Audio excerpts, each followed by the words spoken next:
Chapter 27. As he spoke, Gilgamesh placed one of his hands in front of him as if he was holding something. He clenched his fist and turned it around. After a series of mechanical clicks, a strange sword appeared in Gilgamesh's hand. Rather than calling it a sword hilt, it was more like a tool handle. Rather than calling it the heart of the sword, it was more like a cylinder with a precise structure. This was the key of the king's law that Gilgamesh had. It was one of the treasures of Babylon, the key to open and close the gate of Babylon. The gate was connected to the golden capital of Babylon, and there were a lot of treasures inside. Open, Gate of Babylon. Following Gilgamesh's command, the key of the king's law began to move. The treasures in the cave were stored into the gate of Babylon one by one. Meanwhile, Enkidu was observing the weapons stored in the gate of Babylon to see if there were any weapons with Silver's aura. With meticulous manipulation, Gilgamesh and Enkidu took 3 days to store all the treasures into the gate of Babylon. However, the two of them began to discuss with a frown. Funbaba was lying on an empty ground, basking in the sun comfortably. Why isn't there any? It shouldn't be. Enkidu hugged Silver and leaned against Funbaba's stomach. Could it be that Hyunryong made a mistake? Gilgamesh leaned against a rock and rubbed his chin with one hand. I don't think so. After all, it's an important treasure of Master Hyunryong. There shouldn't be a mistake. After all, even Master Hyunryong knew that the noble phantasm was with Funbaba. Enkidu shook his head. As it heard its name, Funbaba, who was basking in the sun, let out a deep cry. Woo, sorry for disturbing you. Ugh, after coaxing Funbaba to sleep, Gilgamesh complained. Enkidu, why don't I see you being so nice to me? Gilgamesh looked at Enkidu with resentment. Alright, let's not make a fuss. This is the first mission Hyunryong Sama has given us. We have to complete it seriously. Hyunryong wouldn't set up a question that can't be answered. Since he asked us to come here, it must be here. Gilgamesh and Enkidu fell silent and began to think. The sun slowly moved to the center. At this moment, Gilgamesh seemed to have realized something and suddenly said. By the way, do you remember what Hyunryong said about the mission? What did he say? Isn't it to defeat Funbaba and retrieve the noble relic? Enkidu seemed to have realized something too. Are you saying that the key to the problem is Funbaba? Enkidu asked. Yes, think about it. Hyunryong said to defeat Funbaba, retrieve the noble relic, retrieve the treasure, retrieve the tree, and return to Uruk. In other words, Hyunryong didn't say that his noble relic is in the treasure that Funbaba is guarding. It's on Funbaba's body. Gilgamesh and Enkidu looked at Funbaba who was sleeping soundly. But, where is Hyunryong Sama's noble relic on Funbaba? Its body is so big, there's no place to hide it. It can't be. It was eaten by Funbaba, or... Gilgamesh finished Enkidu's sentence. Funbaba is the noble relic. Now that I think about it, it's possible. After all, Hyunryong Sama said to defeat Funbaba and retrieve the noble relic. There's a high possibility that Funbaba is Hyunryong's noble relic. This fits the reason why Funbaba suddenly appeared here. As if the mystery was solved, Gilgamesh and Enkidu let out a sigh of relief. The problem now is how to retrieve the noble relic.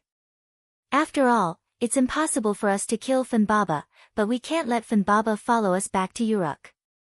Even if it's small, Funbaba might not follow us back. Gilgamesh facepalmed with one hand. That fella really knows how to create trouble for others.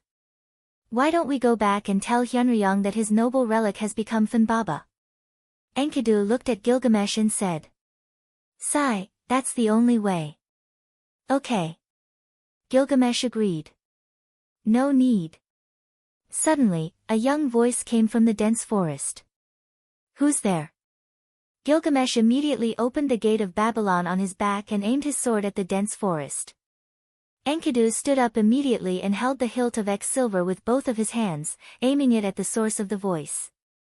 After some rustling, a young man with black hair and black eyes in a linen shirt walked out. He seemed to be about the same age as Gilgamesh and Enkidu. As for Funbaba, it raised its head and looked at the source of the voice. Its eyes were filled with excitement. After seeing the face of the newcomer, it immediately rushed over. Wait, Funbaba. However, what happened next shocked Gilgamesh and Enkidu. Woo, woo, woo, good, good, good.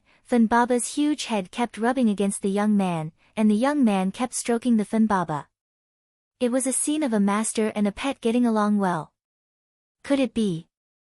You're Hyunryong, master. Gilgamesh and Enkidu said in unison.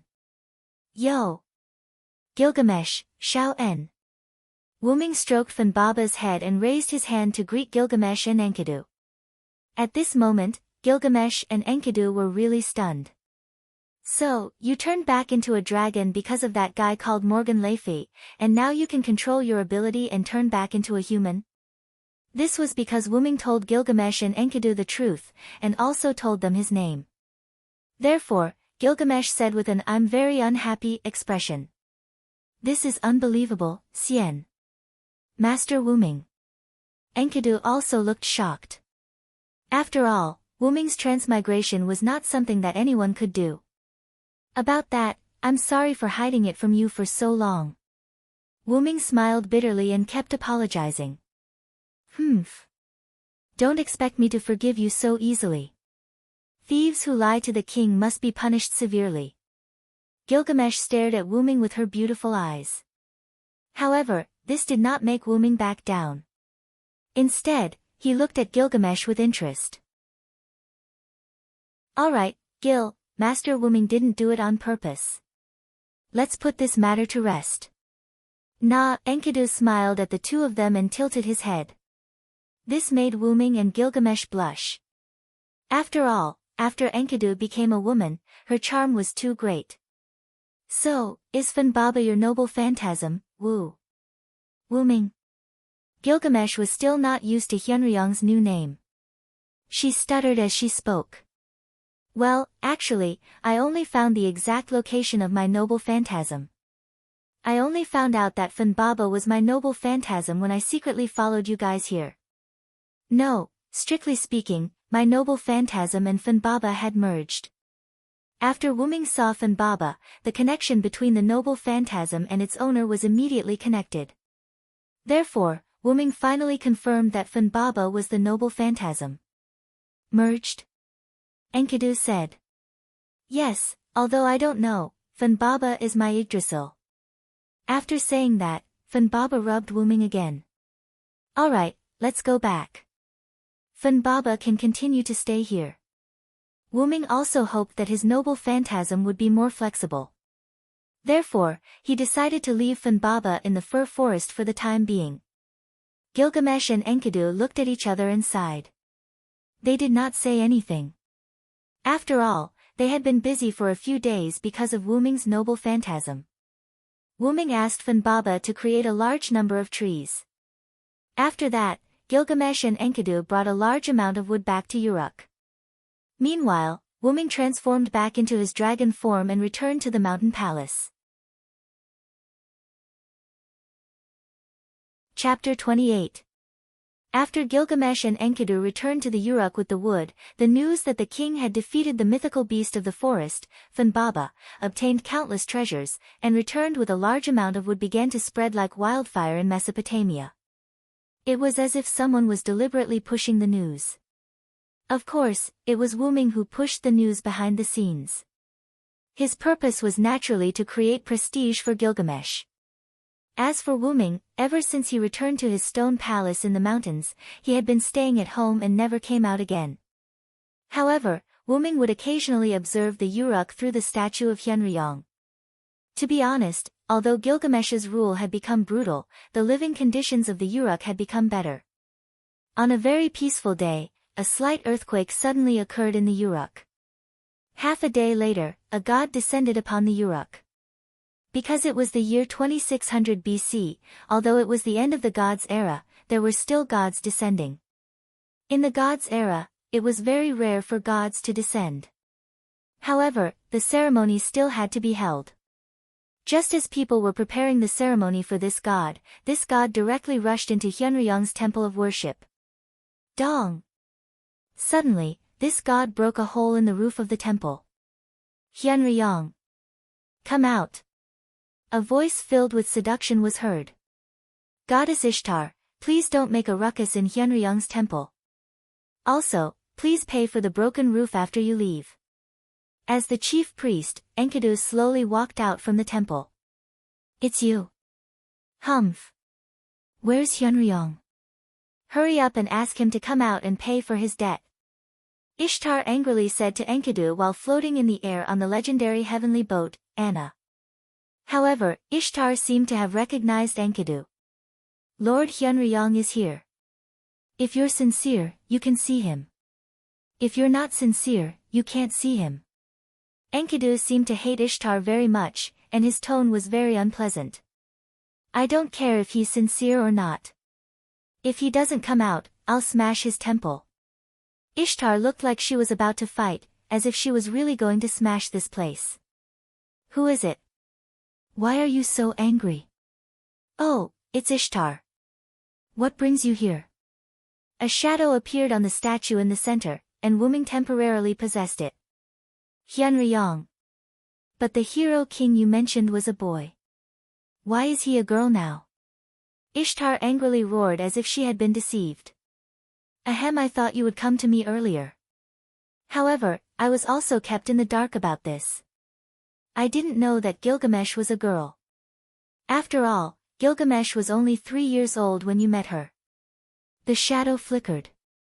Wyrm guessed that with Ishtar's personality, she must have gotten into some trouble that caused her to not pay attention to the Uruk for the past few years. To be honest, the past few years were just a nap for a god. Humph. Let me tell you, I've already destroyed Abifu Mountain. This is only the interest. I don't want anything else. I heard that the hero king is a peerless beauty. If you let her follow me and become my maid, I might consider forgiving you. Who do you think you are? You want Gil to serve you? Enkidu's little face was filled with anger. That's right, Ishtar. Don't even think about Gilgamesh. I won't allow it. The stone statue emitted a powerful wave, and in an instant, Ishtar was subdued by this wave. All right then. Just you wait. Humph. After saying that, Ishtar rode the sky ship horse Anna and left through the opening. With a flash of light, the shadow on the statue turned into a human figure and landed beside Enkidu. It seems that the earthquake from before was caused by the destruction of Abifu Mountain. Wyrm said slowly. Lord Wyrm, I heard that you've saved Abifu Mountain before. What was the reason? Enkidu asked curiously. I saved Abifu Mountain because of Gil. At that time, I brought the young Gil to Abifu Mountain for an adventure. Because Abifu Mountain is a spiritual mountain, I asked it to take care of Gil when he went up the mountain. When he went down the mountain, he met the goddess Ishtar. After realizing the goddess' intention, Gil said, Aren't you going to save him? Then, on a whim, he made an agreement with Ishtar. That's how Abifu Mountain was able to survive until now. However, it still couldn't escape the fate of being destroyed by Ishtar. Wyrm said helplessly. Actually, Abifu Mountain was supposed to disappear more than 10 years ago. Judging from the current situation, it's actually the same. Lord Wyrm, you don't have to be sad about this. Enkidu comforted him. Wyrm was stunned. He smiled and shook his head. He wanted to say something, but his mouth was suddenly stuck. Wyrm suddenly thought of an idea. I'm so sad. I need a caring kiss to recover. This time, Enkidu was helpless. Really, Lord Wyrm, are you a child? Although he said that, Enkidu still tiptoed and kissed Wyrm on the lips. This time, Wyrm was nervous again. After all, he only wanted to make a joke. He didn't expect Enkidu to really kiss him.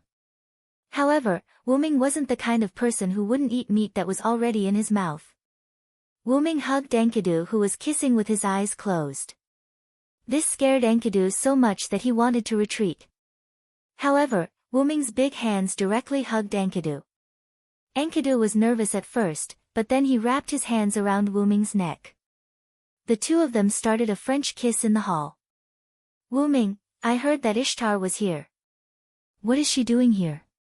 Suddenly, a clear female voice came from outside the hall. Wuming and Enkidu were so scared that they quickly separated from each other. Gilgamesh walked into the lookout hall. The first thing he saw was a blushing Enkidu and a nonchalant Wuming. Gilgamesh frowned and said, "You guys are so strange. Did something happen when I wasn't here?" Enkidu quickly waved his hands. However, there was still a lingering charm on his face that couldn't dissipate. How could that be? Right, Gil, why did you come to the lookout hall? Yeah, Gil, did you miss me? Wuming also asked. No, to be precise, he was teasing him. Who would miss you? You narcissist. This made Gilgamesh's face turn red. However, he didn't care about what Gilgamesh had noticed before. I saw a stream of light crash into the lookout hall. I instantly guessed that it was Ishtar. However, what is she doing here? Although she is the Uruk city god, she hasn't appeared for a long time. I thought that guy was dead. Gilgamesh said with an arrogant expression. Wuming bet that if Ishtar heard this, she would definitely go crazy. She's here to settle old scores. She used the incident at Abifu Mountain many years ago to blackmail you. She said that she wants you to be her servant. Wuming said indifferently. What? Who does she think she is? She wants this king to be her servant. I am the hero king. How dare she humiliate me like this? Sure enough, there are no good gods. Gilgamesh was angry when he heard this. He also glared at Wuming. What does it have to do with me? Wuming thought. Although Ishtar was scared away by me, she must have gone to find her father god. With the gods' love for Ishtar, plus the relationship between Enkidu and Gilgamesh, the gods will definitely take advantage of this opportunity. This time, the Uruk may face a disaster. Wuming frowned and said. Wuming, Sama is right. I even suspect that Ishtar came to ask for Gil because of Father God Enkidu's idea. He wants to bring back Gil, who is the Sky Wedge. Enkidu's words were not unreasonable.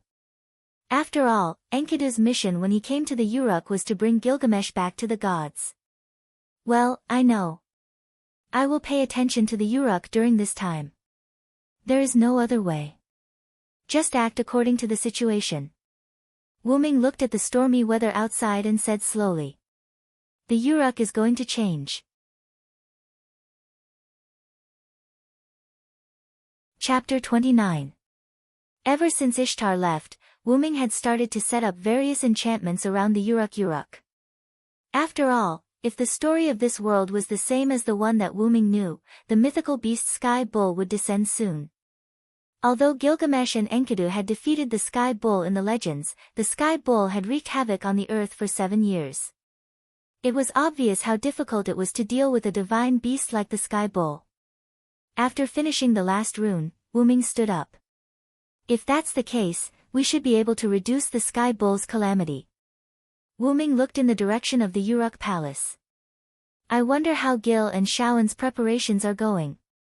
After Ishtar left, he helplessly told the two of them to prepare a chain to capture the bull of the sky. Since Enkidu was a man-made weapon, he volunteered to refine his own body. Because the purpose of my creation is to become Gil, who has 2/3 of his divinity, so my attribute is to restrain a god. Using my body to refine a chain will definitely be able to deal with a god. For the sake of the overall situation, and the fact that Enkidu's body wasn't severely damaged, Wuming decided to let Gil and Enkidu prepare to cast the chains, while Wuming carved the Loon runes to protect the Uruk. I think the god opposing chains should be almost complete. After saying that, Wuming's figure flashed and disappeared. In the secret chamber of the Uruk Palace, Gilgamesh and Enkidu continued to add their own magic power to the flame in the center of the secret room. A chain-like object was surging in the flame like a fire dragon. Suddenly, an illusion appeared in the room. After the illusion disappeared, Wyrm's figure appeared in the room. Wyrm, sir. Gilgamesh and Enkidu's eyes lit up. Is the chain completed? Wyrm looked at the two of them. We're just one step away from dripping our blood into it, Enkidu replied. Let's start quickly. I have a feeling that the sky bull is coming, Wyrm said seriously. The three of them stood around the flame, forming a tripod. Why do we have to drip our blood every time we forge? Wyrm thought gloomily. The three of them used different methods to drip their blood into the flame. After the flame absorbed their power, the flame's color began to change continuously. In the end, the flame's continuously changing color was absorbed into the chain. The chain rolled violently, and after waiting for a moment, the flame was extinguished. A silver chain with two golden wedges floated in the air. Wyrm stretched out his hand, and the chain quickly flew into Wyrm's hand like a bird returning to its nest. From now on, you'll be called Heaven's Chain, Enkidu, Wyrm said. He ignored Gilgamesh and Enkidu's shocked expressions. After saying that, he threw the chain to Gilgamesh. After catching it in a hurry, Gilgamesh glared at him. What are you doing? Aren't you holding it? What if the sky bull comes? Wyrm shook his head and said. This chain is for you to use, Gil. Wyrm continued. Because Enkidu can't participate in the battle, I'm going to return to my dragon form to deal with the sky bull. Is that okay? Will it cause any harm to your body, Lord Wyrm? Enkidu asked with concern. Wyrm had told Gilgamesh and Enkidu the reason why Enkidu couldn't participate in the battle. In that case, Gilgamesh and Wyrm would be the ones to deal with the sky bull. Even if the gods wanted to punish Gilgamesh, they wouldn't be able to do it. After all, they needed a king that could connect the gods and humans, and Gilgamesh was not a candidate. As for Wyrm, as the origin dragon, the gods were just ants. Well, that was in front of the adult, origin dragon. But even if it was Wyrm, he could still run away if he couldn't win. Don't worry, ever since I accidentally turned into my adult dragon form and used my own power to transform back, I've mastered the method to transform myself. Don't worry about me, Wyrm patted Enkidu's head and smiled. Enkidu blushed at first, but then he smiled. It's good that Lord Wyrm is fine. Looking at Wyrm and Enkidu who were enjoying their lovey-dovey moment, Gilgamesh frowned and suddenly shouted. Hey! Why don't you find a place to show off your affection? Can't you see that I'm still here? Gilgamesh snorted and walked out of the secret room with Enkidu. Is Gil jealous? Wyrm and Enkidu looked at each other and laughed. At this moment, in the sky above the Uruk, the wind and clouds surged, lightning flashed, and thunder rumbled. The figure of a bull seemed to be coming out of the clouds. Gilgamesh hurriedly returned to the secret room. Wyrm, it seems like the bull of heaven you were talking about is here. Gilgamesh said with a serious expression. Let's go. Let's meet this bull. Moo. A loud sound that sounded like a bull's moo came from the clouds. A huge hoof of a bull fell from the clouds. A cloud of dust flew into the air. Dong!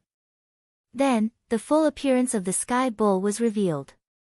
This was a divine ox with a graceful bearing, full of a peculiar sense of beauty. Its horns and hooves were all golden in color. Wherever it stepped, the ground began to dry up, and wherever it passed, the rivers began to dry up. This was the sky bull, the Uruk's bull of disaster. What? What's that? Is this God's punishment? God, please protect us. After seeing the disaster brought by the sky bull, the Uruk citizens began to worship the gods. Just as they knelt down and prayed to the gods, a golden light flew into the sky. Stand up and hide in your rooms. This is only a demon beast. Watch this king kill it. Gilgamesh had a silver chain wrapped around her arm. She waved her small hand and gave orders to the Uruk citizens. Although Gilgamesh's temperament changed greatly after she became an adult, she was still the Uruk hero king. Although the citizens were afraid of Gilgamesh, they trusted her more. They trusted their king. After the citizens hid, the chain on Gilgamesh's hand began to dance in the air. Crash! After the sound of chains colliding, the sky bull was tightly bound by the Enkidu. The sky bull couldn't help but howl angrily. Moo! It was hard to say whether the sky bull was powerful or the Enkidu was weak. The sky bull was breaking free from the Enkidu bit by bit. Roar! At this moment, a powerful dragon's roar was heard. A silver-white, noble, and mysterious dragon flew towards the direction of the bull of heaven. At this moment, the bolder Uruk citizens began to pay attention to this disaster.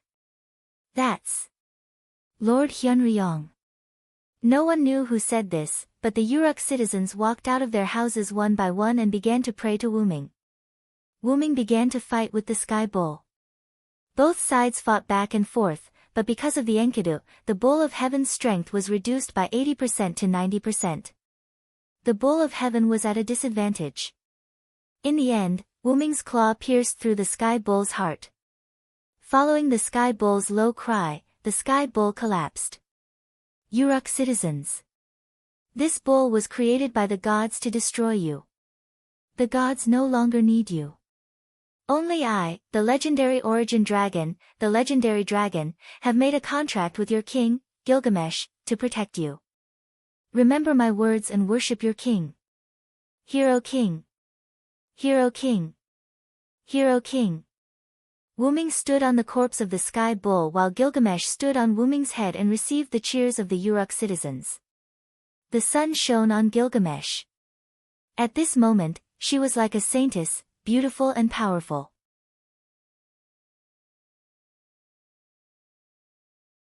Chapter 30. Inside Gilgamesh's dormitory. Gilgamesh had been in a bad mood ever since he defeated the bull of heaven. Enkidu brought a plate of fruits and placed it in front of Gilgamesh. Enkidu looked at the depressed Gilgamesh and couldn't help but ask. What's wrong, Gil? You've been like this ever since you defeated the bull of heaven. Gilgamesh picked up a piece of fruit and bit into it. Sai Wuming was the one who took the credit for defeating the bull of heaven, but in the end, he let me receive the cheers of the people. If it wasn't for the Uruk, I wouldn't have accepted this kind of stolen credit. Enkidu sat next to Gilgamesh and held her hand. So you know it's for the Uruk people. Look, I even showed my face. But I'm the hero king, how can I accept this kind of fake honor? Gilgamesh is such a tsundere. Enkidu thought to himself. Actually, this is your honor. Think about it, Lord Wuming is now inseparable from you. You're bound together for good or ill. It can be said that the two of you are now united. Don't you feel happy? Enkidu asked with a smile. Yes, Lord Wuming. Together. Together. Who wants to be with him? But if you think about it carefully, for the sake of the Uruk, I'll reluctantly accept it. Wuming, Sama was right, Gilgamesh is indeed the easiest woman to deal with in the entire Uruk. Enkidu thought. Oh right, where's the bull of heaven's corpse? Where did Wuming put it? Gilgamesh asked curiously. Master Wuming said that the sky bull's body is full of treasures. According to Master Wuming, the corpse of the sky bull has been sealed with a magic scroll for future use. Enkidu said as he wiped the cold sweat off his forehead. Why didn't I realize that Lord Wuming was so thrifty, by the way, Enkidu? Yes. What's wrong, Gil? As he spoke, Gilgamesh opened the gate of Babylon behind him, or rather, the gate of Babylon, and reached his hand into it as if he was groping for something. A moment later, a silver chain appeared in Gilgamesh's hand. The chain is. Here, your stuff. After all, it was a chain forged from a part of Enkidu's body, so Gilgamesh believed that its owner was Enkidu. However, in this situation, Enkidu only smiled and pushed his hand away, rejecting Gilgamesh. This is the proof of our friendship. It belongs to you, Gil. Gilgamesh also smiled. I knew you would say that. However, this chain is more useful to Wuming, so I've decided to give it to him. Gilgamesh's words stunned Enkidu. That's right, as the origin dragon, Lord Wuming will definitely have countless adventures in the future. As a divine weapon, Enkidu will definitely be very useful. Gil, take this Enkidu. As for Master Wuming, I'll think of something. As he finished speaking, Enkidu's gaze became firm. Gilgamesh seemed to have noticed something. After a moment of silence, he sighed. You've decided.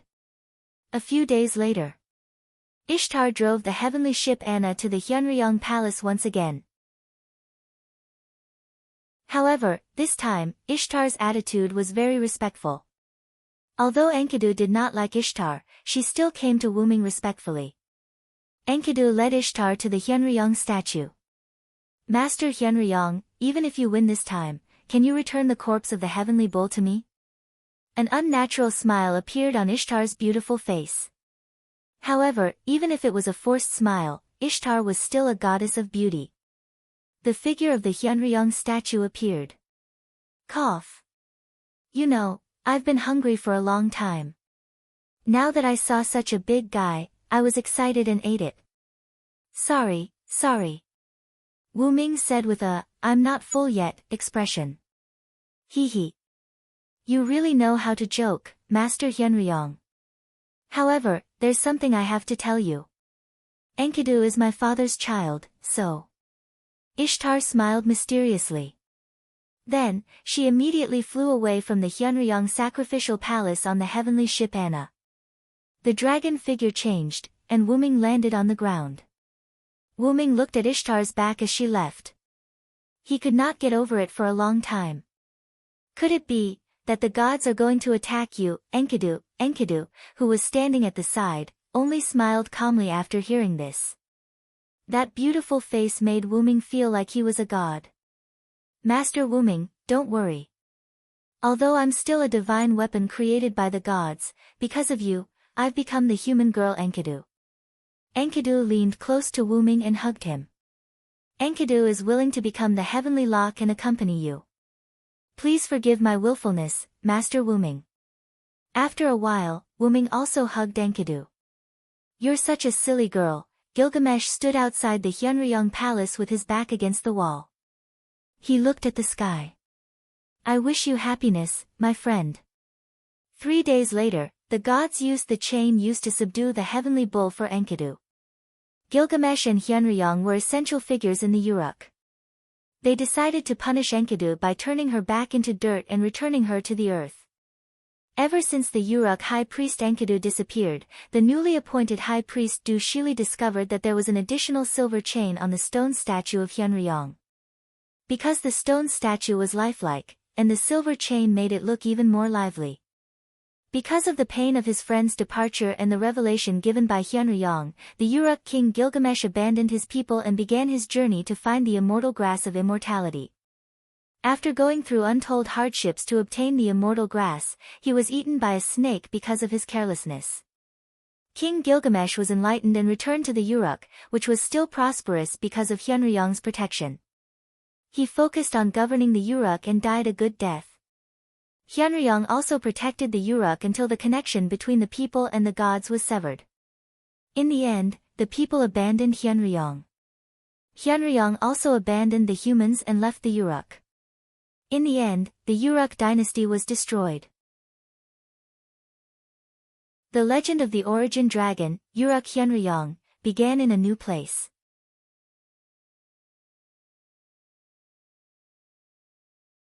Chapter 31. A huge dragon was flying in a colorful passage. A silver chain was wrapped around the dragon's arm. The wedges on both ends of the chain were swinging freely. While the dragon was flying, it noticed an unusually small energy source that was moving forward. Out of curiosity, the dragon rushed toward the energy source. What entered its sight was an energy ball. What's this? Wuming asked curiously. At the same time, Wuming's huge dragon claw grabbed at the energy source. Anyway, with the strength and characteristics of the root dragon's body, Wuming was not afraid of the space-time turbulence or space-time strangulation.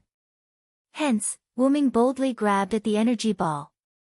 Just as Wuming's dragon claw was about to touch the energy ball, it was as if the energy ball had reached its destination. A space-time door appeared in front of the energy ball. Usually, the space-time door would only appear when a certain existence reached a certain destination in the space-time tunnel. Just like when Wuming first came into contact with the space-time tunnel when he first crossed over to the country of shadow. That was also the entrance to the space-time tunnel. However, it did not open the space-time door. Instead, it sucked Wuming in. If nothing went wrong, this energy ball would enter the door. Interesting, Wuming's claw reached out and grabbed the energy ball. The energy ball seemed to have no consciousness. It followed Wuming's claw and slowly fused with Wuming. At the same time, a stream of knowledge-like memories surged into Wuming's mind. This is a game. Wuming was slightly surprised. After all, I've encountered such a strange thing. How can I not take a look? With that, Wuming entered the space-time door that opened and disappeared. Then, the space-time door closed as if it had never existed. Wuming opened his eyes. What entered his eyes was a huge hall. The hall was mainly dark. Flags of different designs were hung high on the ceiling. The top and the sides were covered with crystals that acted as light bulbs. Wuming was facing a huge, gorgeous door. A red carpet extended all the way to his feet. At this moment, Wuming was sitting on a crystal throne in his human form. The back of the throne extended all the way to the roof. The throne was on a platform with 3 steps. The carpet climbed up the steps to Wuming's throne. Below the platform stood an old man who looked like a butler. Behind him stood 6 maids in combat attire. Next to the throne, next to Wuming, there was a woman wearing a long white dress that covered her feet.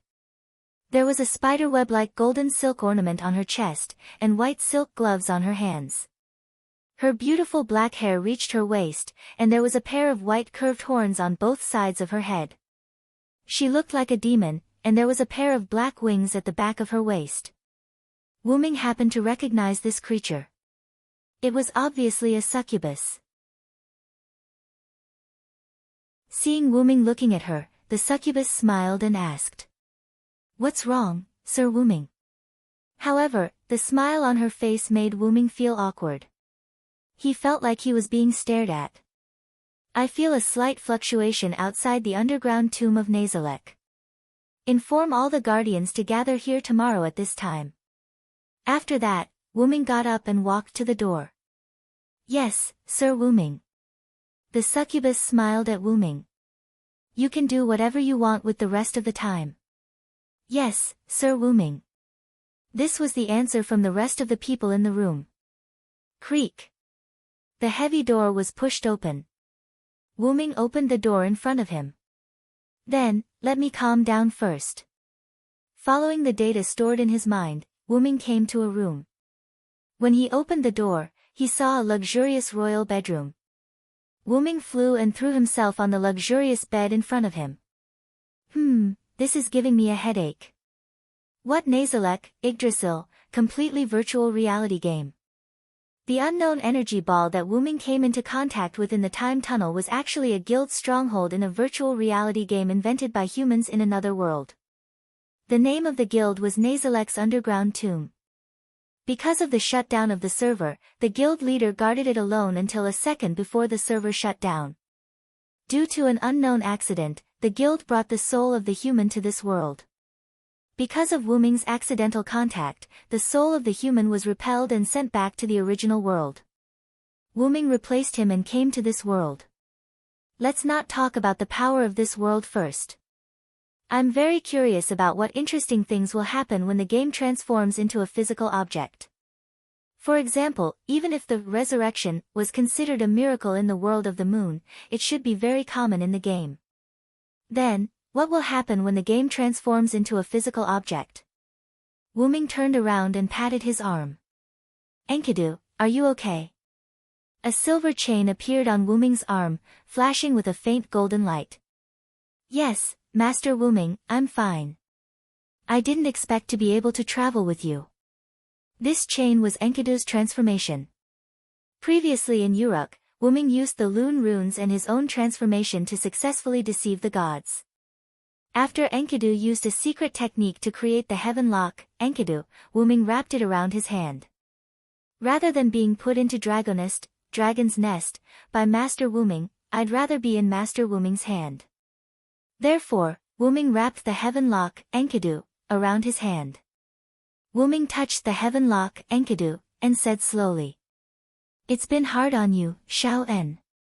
No, to be able to follow Master Wyrm, I was created as a weapon. My wish is to be treated as a person by Master, to be loved by Master, and to be used by Master. Right now, I'm really happy. The heaven lock, Enkidu, flashed and spoke, revealing her everything. Xiao En, go and rest first. It's your first time going through the space-time tunnel, so you're probably still not used to it. Yes, Master Wyrm, I'll go and rest first. As she spoke, the heaven lock, Enkidu, dimmed and became the same as a normal chain. Then, let's take a look at this guild's information. As he spoke, Wyrm closed his eyes and began to look at the data in his mind. After a long time, Wyrm opened his eyes. I see, this guild is quite interesting. The underground tomb of Nazalik was originally a checkpoint, but because it was conquered by the first members of Anzirgong, the system reward became a stronghold, which was a guild. After the modification of the members of Anzirgong's guild, it created the entire underground tomb of Nazalik, Anzirgong's large guild. I wonder how strong the otherworld Anzirgong transmigrated to is. I'll go and find out after tomorrow's meeting. As he spoke, Wyrm fell asleep. Please don't dream of Merlin.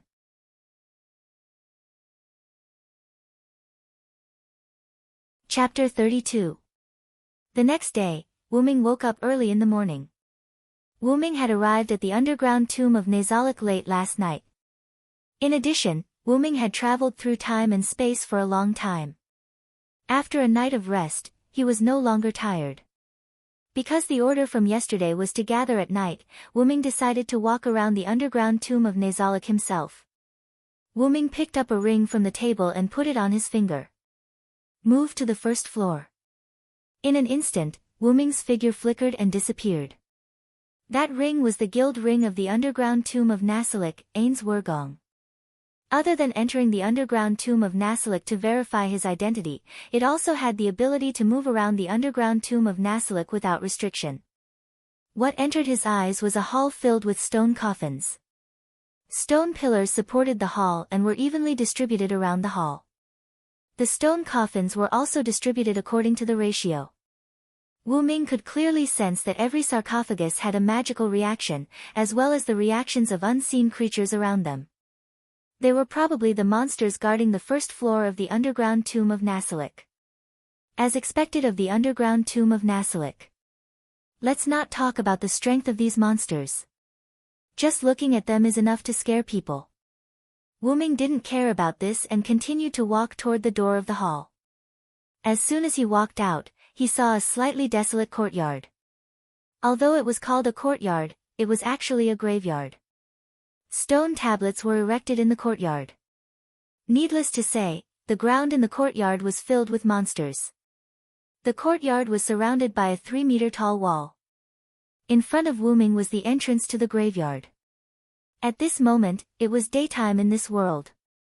Wyrm looked at the vast sky and couldn't help but sigh. As expected, no matter which world it is, the sky is beautiful. After staying on the first floor for a while, Wyrm observed the second to the 8th floor.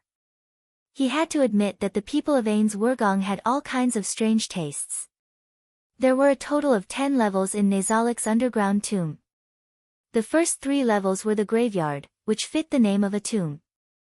The 4th floor was a massive underground lake. This floor was a little special, as there were no NPCs here. This was because the NPC on this floor was Graham, a large stone puppet with no self-awareness. Activating it required a lot of time. The 5th level was an ice field, where the cold winds were fierce and bone-chilling. The 6th floor was a jungle, but there was an arena in the middle of the jungle. The structure was very similar to the Colosseum in Rome. The 7th floor was a lava zone, and the temperature was frighteningly high. The 8th floor was a wasteland. The NPCs on this floor were also special. As for what was special about them, that would be explained later. The 9th floor, which was the floor where Wuming had slept last night, was a royal suite. After all, this was originally a guild stronghold in the game. Players would also enjoy it, so this floor was set up. The 10th floor was between the thrones that Wuming had been in when he arrived at the underground tomb of Nazalek yesterday. This floor was the room. It wasn't big and was only used for decoration. After all, the players discussed things on the 9th floor. The 10th floor was just a symbolic building. After strolling around, it was almost time for the scheduled gathering. Wuming directly teleported to the throne on the 10th floor. The scene in front of him changed, and Wuming arrived in front of the throne. There were all kinds of members of the opposite sex gathered under the throne. Demons, bugmen, dark elves, vampires, and so on.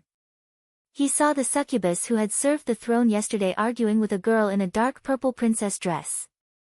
The girl's skin was as pale as a corpse. Only the skin on her hands and face was exposed. The rest of her body was wrapped in clothes. Her silver hair was tied into a ponytail behind her head, and the princess dress on her lower body bulged like a cake. I remember. She seems to be the guardian of the 1st to 3rd floors. Because they saw Wuming's arrival, everyone quickly stood in a row. Everyone, offer your loyalty to the Supreme One. The succubus ordered, and the guardians began to kneel on one knee to greet Wuming. Guardian of the 1st, 2nd, and 3rd floors, Shadia Bradford. Greetings, Lord Wuming. The first was the girl who was arguing with the succubus. Guardian of the 5th floor, Cositas. Greetings, Lord Wuming. Cositas was a huge blue insect with iceberg-like armor on its back and shoulders. Guardian of the 6th floor, Yon Bella Fiora. Greetings, Lord Wuming. A dark elf who wore men's clothes and spoke cheerfully and looked like a boy. Same guardian of the 6th floor, Mare Bella Fiora. Greetings, Lord Wuming. This was a dark elf who wore women's clothes and spoke shyly and nervously, looking like a girl. The guardians of the 6th floor were a pair of dark elf twins. That's right, the older sister in men's clothes and the younger brother in women's clothes. If Wuming hadn't read the information, he wouldn't have thought that the nervous, shy, introverted mare in cute women's clothes was a boy. Guardian of the 7th floor, Demiurgos. Greetings, Lord Wuming. Demiurgos wore a British suit and had a metal tail on his back. The tip of the tail was burning with a faint black flame. He wore gold-rimmed glasses and had slightly pointed ears. If one didn't look at the tail behind him, anyone would think that he was an outstanding businessman. Chief Guardian, Yair Bella. Greetings, Lord Wuming. The succubus from yesterday, Yair Bella, lowered her head and reported to Wuming. What's going on? This gaze is comparable to Maeve's. I really don't know what the player who designed Yair Bella is doing. Other than the guardian of the 4th floor, Kagandua, and the guardian of the 8th floor, Victim, all the guardians of the other floors are in front of you. Supreme, please give the order. We will not hesitate to go through water and tread on fire. Wuming sat on the throne and looked at them quietly. After a moment, Wuming spoke. The main reason I called you here today is to tell you about the situation in the underground tomb of Nazalek. The guardians raised their heads slightly and looked up at Wuming. The underground tomb of Nazalek has been moved to another world due to an accident. Looking around at the guardians, Wuming continued. I took a look this morning. The underground tomb of Nazalek is on a plain. There are no signs of activity within a kilometer of it. This is undoubtedly a good thing. The reason why Wuming stayed on the 1st floor was because Wuming used magic to detect the surroundings of the tomb. As aberrations, if we were moved to a human gathering place, it would be troublesome. In the game Yggdrasil, there were only 3 races for players. Humans, subhumans, and aberrations. Humans were categorized as dwarves, elves, and so on. Subhumans were categorized as goblins, ogres, and so on. As long as they were not humans or subhumans, they were all aberrations. For example, slimes, bugmen, demons, and so on. Of course, Wyrm was a dragon in the minds of these NPCs. He used a secret technique to switch between human and dragon forms. From now on, the underground tomb of Nazalek is on the highest alert. Yes, Lord Wyrm. Now, let's talk about your problems.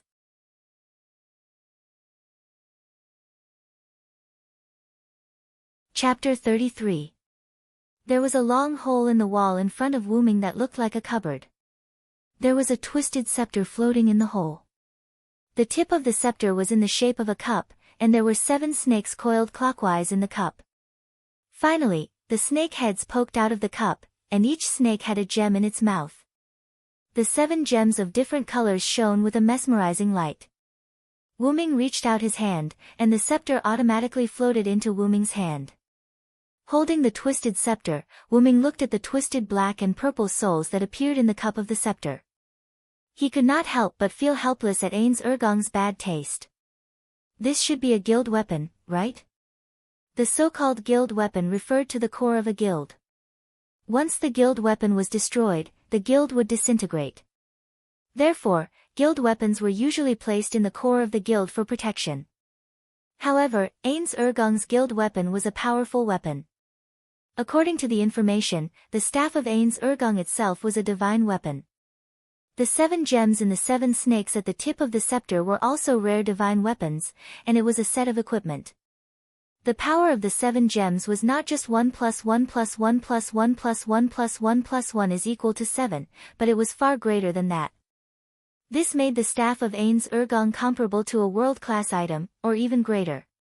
Yggdrasil, World Tree, S weapon grade classification was as follows: low grade, mid grade, high grade, heritage grade, relic, legendary grade, and divine weapons. Divine weapons were generally top grade, but Yggdrasil, World Tree, had world-class items. The so-called world-class items were the 200 top-grade items in Yggdrasil, World Tree. The power of these top-grade items could only be matched by other world-class items. Among the 200 top-grade items, the strongest 20 world-class items were specially called 20. These 20 items had the ability to severely disrupt the game's balance. Because of this, these 20 world-class items could only be used once. After using them, they would disappear. In the game, these 20 world-class items would disappear after being used. After that, they would reappear somewhere in the Yggdrasil, World Tree. According to Wyrm's memories, Ainz Urgong was the guild with the highest number of world-class items. They currently had a total of 11 world-class items. Originally, they had 12 world-class items, but one of them was taken away by an enemy guild. In the Yggdrasil game, the guild with the second highest number only had 3 world-class items. From this, it could be seen how powerful Ainz Urgong was. Among the 11 world-class items that belonged to Ainz Urgong, 2 of them were ranked 20 world-class items. These 2 world-class items were stipulated by the guild members that they could only be used when the enemy used an item of the same level. The staff of Ainz Urgong. Wyrm could not help but sigh. Wyrm couldn't help but think as he looked at the large amount of information about the scepter. The people of Ainz Urgong must really love their guild. After all, the process of making this scepter was too difficult. If it were not for the difficulties of daily life, Wyrm believed that the members of Ainz Urgong would have persevered until the server was shut down. If that's the case, let me strengthen the name of Ainz Urgong. Wyrm said as he raised the staff of Ainz Urgong. This could be considered as a form of consolation for these NPCs who had lost their parents. After Wyrm stored the staff of Ainz Urgong into Dragon's Nest, he used the ring of Ainz Urgong to teleport to an office-like room. At this moment, Demiurgos was already waiting in the office. Seeing Wyrm arrive, Demiurgos quickly knelt down on one knee. Master Wyrm. Wyrm waved his hand to signal Demiurgos to get up. Get up, Demiurgos. You don't have to kneel every time you see me, just bow. Yes, Master Wuming. Demiurgos stood up and put the paper in his hand on the desk. Master Wuming, these are the statistics of Nazarik's underground tomb and the preparation plan for exploring the surroundings of Nasarik. Please take a look. Hearing this, Wuming sat in the office chair behind the desk. He picked up the information that Demiurgos had compiled and began to read. Overall, the overall performance of Nazarik's underground tomb hasn't changed, but the consumption of gold coins is lacking. Wuming asked without raising his head. Why, is Nasarik running out of gold coins? Demiurgos also shook his head.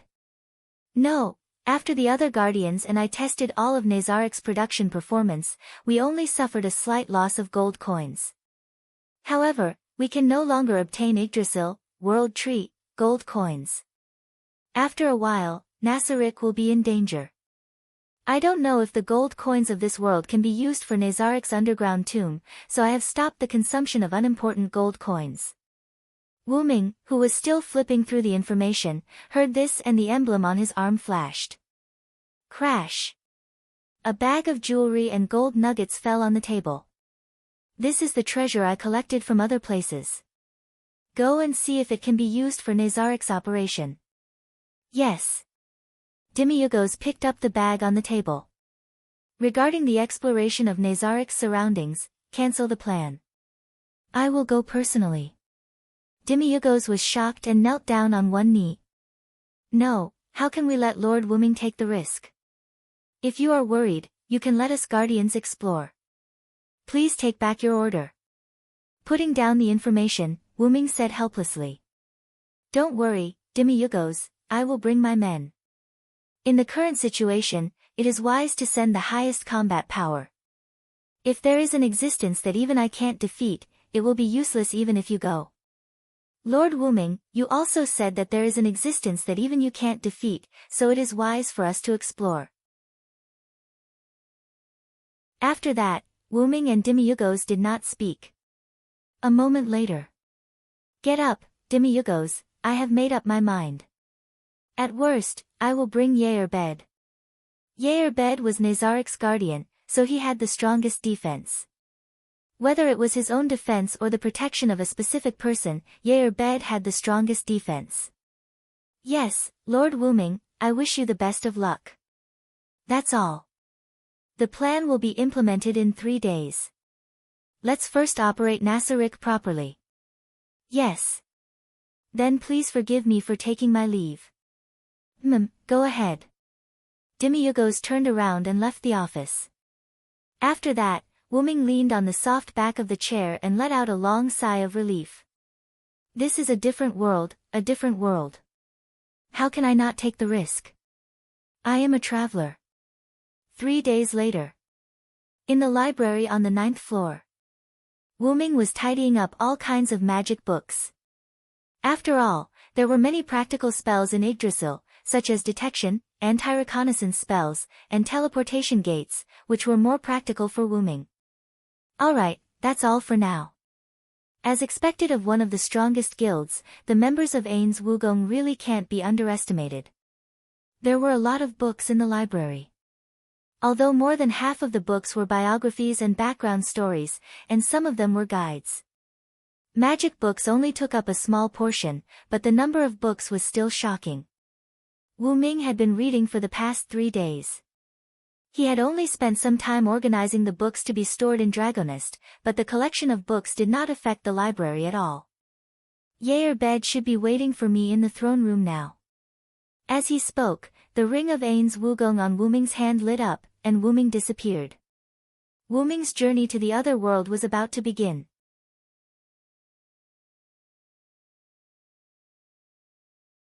Chapter 34. On the endless grassland, a green creature that looked like a bear or a deer was running. Taking a closer look, the creature carried 2 people on its back, a man and a woman. The man had black hair and black eyes. He was wearing Sumer-style clothes and looked very exotic. The woman had black hair and golden vertical pupils. She had 2 twisted horns on her head. She was wearing a white dress and had a pair of black wings behind her waist and abdomen. Although the woman was beautiful, she was obviously not human. What a strange magical beast, Lord Wuming. Yair Abed sat on Funbaba's back and praised. Is that so? Is there no such magical beast in Yggdrasil? Wuming lay on Funbaba's back and basked in the sun. Well, although there are similar magical beasts, I have never heard of weapons and equipment turning into magical beasts. That's right, Funbaba was the magical beast Funbaba that Wuming took away when he left Babylon. It had already fused with Yggdrasil. Because the grassland was relatively large, Demiurgos chose a mount for Wuming to travel on. After Wuming refused, he took Yggdrasil out of Dragonist and made it appear as Funbaba. Under the amazed gaze of the guardians, Wuming held the hand of Yair Abed, who had no regrets in his life, and sat on Funbaba's back. After that, before the guardians could react, Wuming used the ring to teleport to the first floor of the great underground tomb of Nasaric, directly avoiding the guards that the guardians had assigned to Wuming. In the midst of the chaos, Wuming successfully escaped from Nasaric with Yair Abed. Now that I think about it, I have to let them complain for a while when I go back. Wuming patted Funbaba's back and said directly. Funbaba, determine the direction of someone's life and move in that direction. Woo! Funbaba let out a low cry and ran faster. Because of Funbaba's special ability and Yggdrasil's ability, Funbaba could control things with the wood attribute, including detection, and so on. Therefore, Wuming handed the task of finding people around Nasaric to Funbaba. By the way, just call me Villo in front of outsiders. Yes, Lord Wuming. Beta should lie down too. Funbaba's back is very comfortable. Hearing this, Yair Beta's eyes lit up, and his expression became terrifying. Yes. Lord Wuming. Hey. What are you doing? Lie over there, don't be afraid to lie on me. That won't do, Lord Wuming. In order to prevent an enemy attack, I have to stay close to protect him. I think you're just taking advantage of me. Go away. Lord Wuming, what the hell is going on? Funbaba, who was running, shook its head helplessly like a human and increased its speed again. Soon, Funbaba stopped in a forest that was not too dense. Wuming, who was on its back, panted tiredly. Beta, stop first. There's a situation in front. Beta's face was also flushed and he was panting heavily. Yes, Lord Wuming.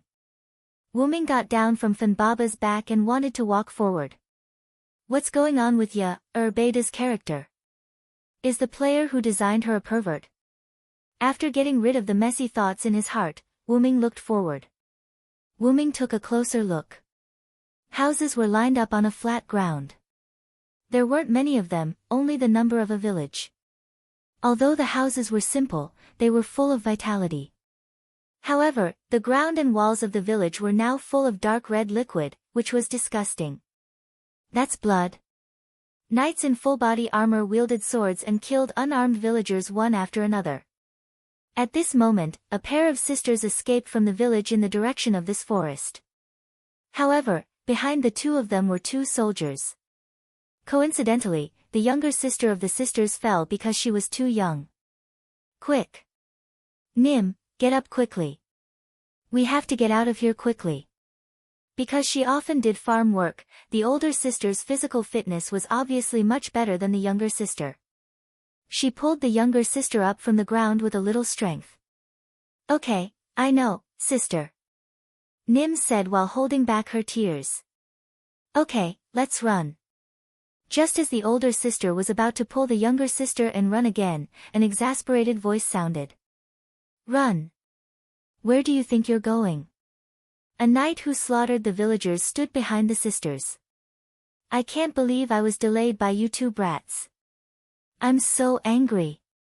The knight roared and swung his sword at the sisters. Nim. The older sister quickly hugged the younger sister.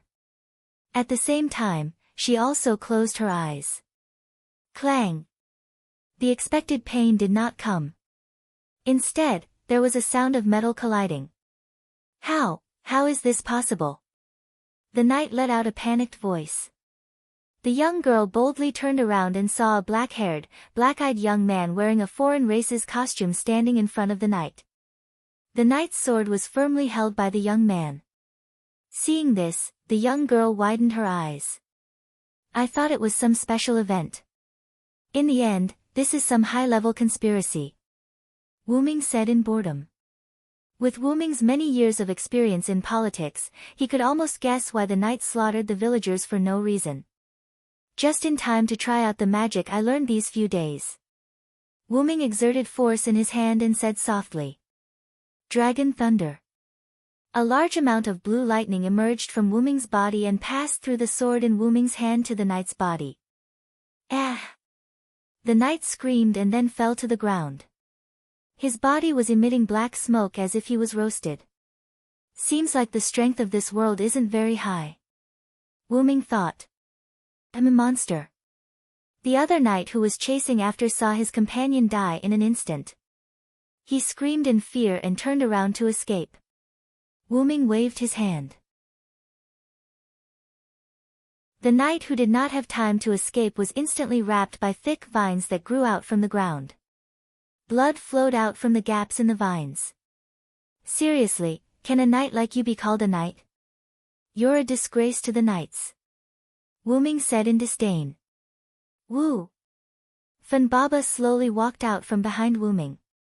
So beautiful. The two sisters who had never seen such a sacred Funbaba exclaimed. Wuming laughed involuntarily.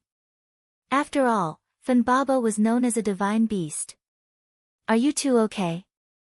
Wuming asked. We're fine. Thank you, sir. Thank you, sir. As the elder sister, the girl quickly thanked Wuming. The younger sister next to her also did the same. Right, sir, please save our villagers. After the girl thanked Wuming, she suddenly remembered the villagers who were still suffering and sorrowfully begged Wuming. Please. The girl's younger sister continued in her slightly clumsy but cute way. Wuming looked at the two sisters and said sternly. I know, you two come with me. Thank you, sir. Just as Wuming was about to leave with the two sisters, Bade, who had finished changing his equipment, suddenly spoke. Please wait, Sir Villo.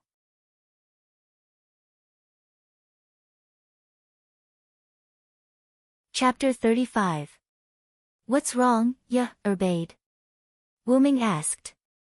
Wuming looked at Bade, who was wearing a full body armor, and asked. Lord Vero, you are an honorable supreme. These lowly humans are not worthy of your protection. Please allow me to execute them. Then, Bade raised the black axe in his hand.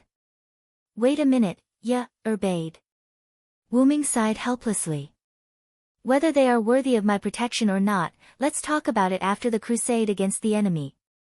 After a moment of silence, Bade put down his axe. Yes, Lord Wuming. The sisters looked at the master and servant in front of them, as if they hadn't reacted yet, and didn't say anything. Funbaba. Woo! With Wuming's order, Funbaba behind him began to move toward the village. The scene changed, and the armored knights were still wantonly slaughtering the villagers. Screams, cries of fear, begging for mercy, and wild laughter were incessant. Ah! Suddenly, one of the knights seemed to have encountered something and let out a scream. What happened? A knight who seemed to be a captain and didn't have a mask on his helmet shouted. What? What is this? Don't come over. Ah. Many huge vines as thick as a person grew under the feet of the knights, and wrapped around the soldiers one after another. The knights screamed and began to pray to the gods. God! Please save me. My God, Lord God. Then, the knights who were wrapped by the vines stopped making any noise. Only the huge tree stumps formed by the vines were left. What the hell is this? The captain was still rational and began to issue orders. Prepare to retreat. Send the signal for the horses and archers to come over. However, it was already too late. The huge vines sped up their growth, and soon, all the knights' feet were entangled. Quick! Come and save me. Another guy, who was also not wearing a mask like the captain, shouted from the side. I'm not someone who should die here. Quick! Save me. No matter what, it doesn't matter if it's your health or anything else. Hurry up and save me. The squad leader couldn't believe that the guy who was yelling hysterically could be heard. Captain Balius, he said in surprise. Suddenly, a light, low voice was heard. Woo! A huge green creature that looked like a bear or a deer slowly walked over. What is that? The captain, who was still rational, asked in surprise. The green creature stomped its foot, and the vines instantly wrapped around the wailing knights. In an instant, only the captain who was still rational was left. The sword in the captain's hand fell to the ground. He had completely given up. The vines had already wrapped around his lower body. Don't worry, those soldiers are still alive. The squad leader raised his head in surprise to see a young man walking over from afar. After all, I still need to obtain information from you. Wuming waved his hand, and vines began to slowly wrap around the knight's upper body. Is that so? Thank you for sparing my life. However, I believe that my companion won't do anything. Ugh, the vines had completely wrapped around the soldier. You're the only one who still looks like a knight. Wuming said calmly. The rest of the villagers fell into a dead silence. After a while, under the arrangement of the village chief, the villagers temporarily rested in the undamaged houses. The village chief, on the other hand, welcomed Wuming. In the village chief's house, Wuming picked up the simple cup of water provided by the village chief, took a sip, and listened to the village chief introduce the village. Khan Village. Is it? Yes, Khan Village's geographical location is not very good. It happens to be in the middle of 3 countries. The village chief said with a hint of sadness. After some questioning, Wuming lied that he was a magic chanter who cultivated deep in the mountains. Wuming originally said that he was a magician, but it seemed that in this world, people who used magic and magic were called magic chanters, so Wuming called himself a magic chanter. Wuming used information as a reward to offset the village chief's suspicion. After all, in this village where no one knew when something would happen, it was really hard to be at ease. According to the village chief, Khan village belonged to the Restige kingdom, and was located in the southeast corner of the kingdom. The Restige kingdom, the Bahaz Empire, and the human supremacy of the Syrian theocracy were located in the middle of the mountain range that ran through the north and south. According to the map provided by the village chief, the kingdom was in the northwest corner, the empire was in the northeast, and the theocracy was in the south of the 2 kingdoms. Khan village was in the middle of the 3 kingdoms. The kingdom and the empire were not on good terms, and there would be war all year round. The location of the war was in the plains near the border city of the Restige kingdom, Yalantir. According to the village chief, the knights who slaughtered the villagers were given the empire's badge, so it could be inferred that it was the empire's so-called. However, Wuming felt that it was not that simple. After all, the village chief also said that the kingdom and the empire were at war all year round, and there was no benefit for the empire to slaughter the villages at the border of the kingdom. Moreover, these knights were praying to the gods before they were wrapped in vines. It seems that I have fallen into some conspiracy again. After asking the village chief for the necessary information, Wuming bid farewell to the village chief and went out. Lord Wuming. Yair Bade had been guarding outside the door. As for Fanbaba, Wuming asked it to check if there were any other enemies in the surroundings. After all, the captain just said that he was going to send a signal. I have gathered enough information. In short, the underground tomb of Nassarik is safe in this world for the time being. Yes. What should we do with the inferior creatures that were captured by your magic beasts? Wuming pondered for a moment and asked. Summon the subordinates of Nassarik who have special invisibility skills and transport all the knights to Nassarik. Funbaba just told me that there are still some knights nearby that have been captured by Funbaba. Also, transport those knights to Nassarik and get more information from them. Yes, Lord Wuming. I will contact Demiurgos right away. Yair placed his hand on his temple near his ear and began to contact Demiurgos. Oh right, remember not to kill them first. Also, do some anti-reconnaissance work. After all, we don't know if these people have tracking magic or something like that on them. Yes, Lord Wuming. After saying that, Wuming walked away and began to walk around the village. As he walked, Wuming heard a lot of crying. Wuming looked and saw that it was the families of the dead villagers. Among them were the sisters that Wuming saved. They were crying on the corpses of their loved ones. Sigh. I am used to seeing people die. In the end, I still can't help but feel melancholy over tears. Whether it was in Connaught or Camelot, Wuming was used to seeing all kinds of deaths. In the end, Wuming still felt melancholy over these things. It wasn't that he was sad. It was just that he couldn't stand it. I remember that your name is Onli, right? Wuming half squatted in front of the sister that Wuming saved. Yes. Yes, Lord. The girl named Onli choked and said. Don't cry. In any case, I am a powerful magic caster. I have a way to revive your loved ones. As soon as he said that, the villagers who had lost their loved ones all knelt on the ground and begged Wuming. Lord Villo, please save my son. Lord Villo, please save my sister. Alright, all of you, get up. Move the villagers' corpses to an empty space. Hearing that, the villagers started to move. Yair, who had finished talking with Demirogoth, walked over and asked Wuming in confusion. Lord Villo, are you going to use a rare resurrection tool to revive these lowly worms?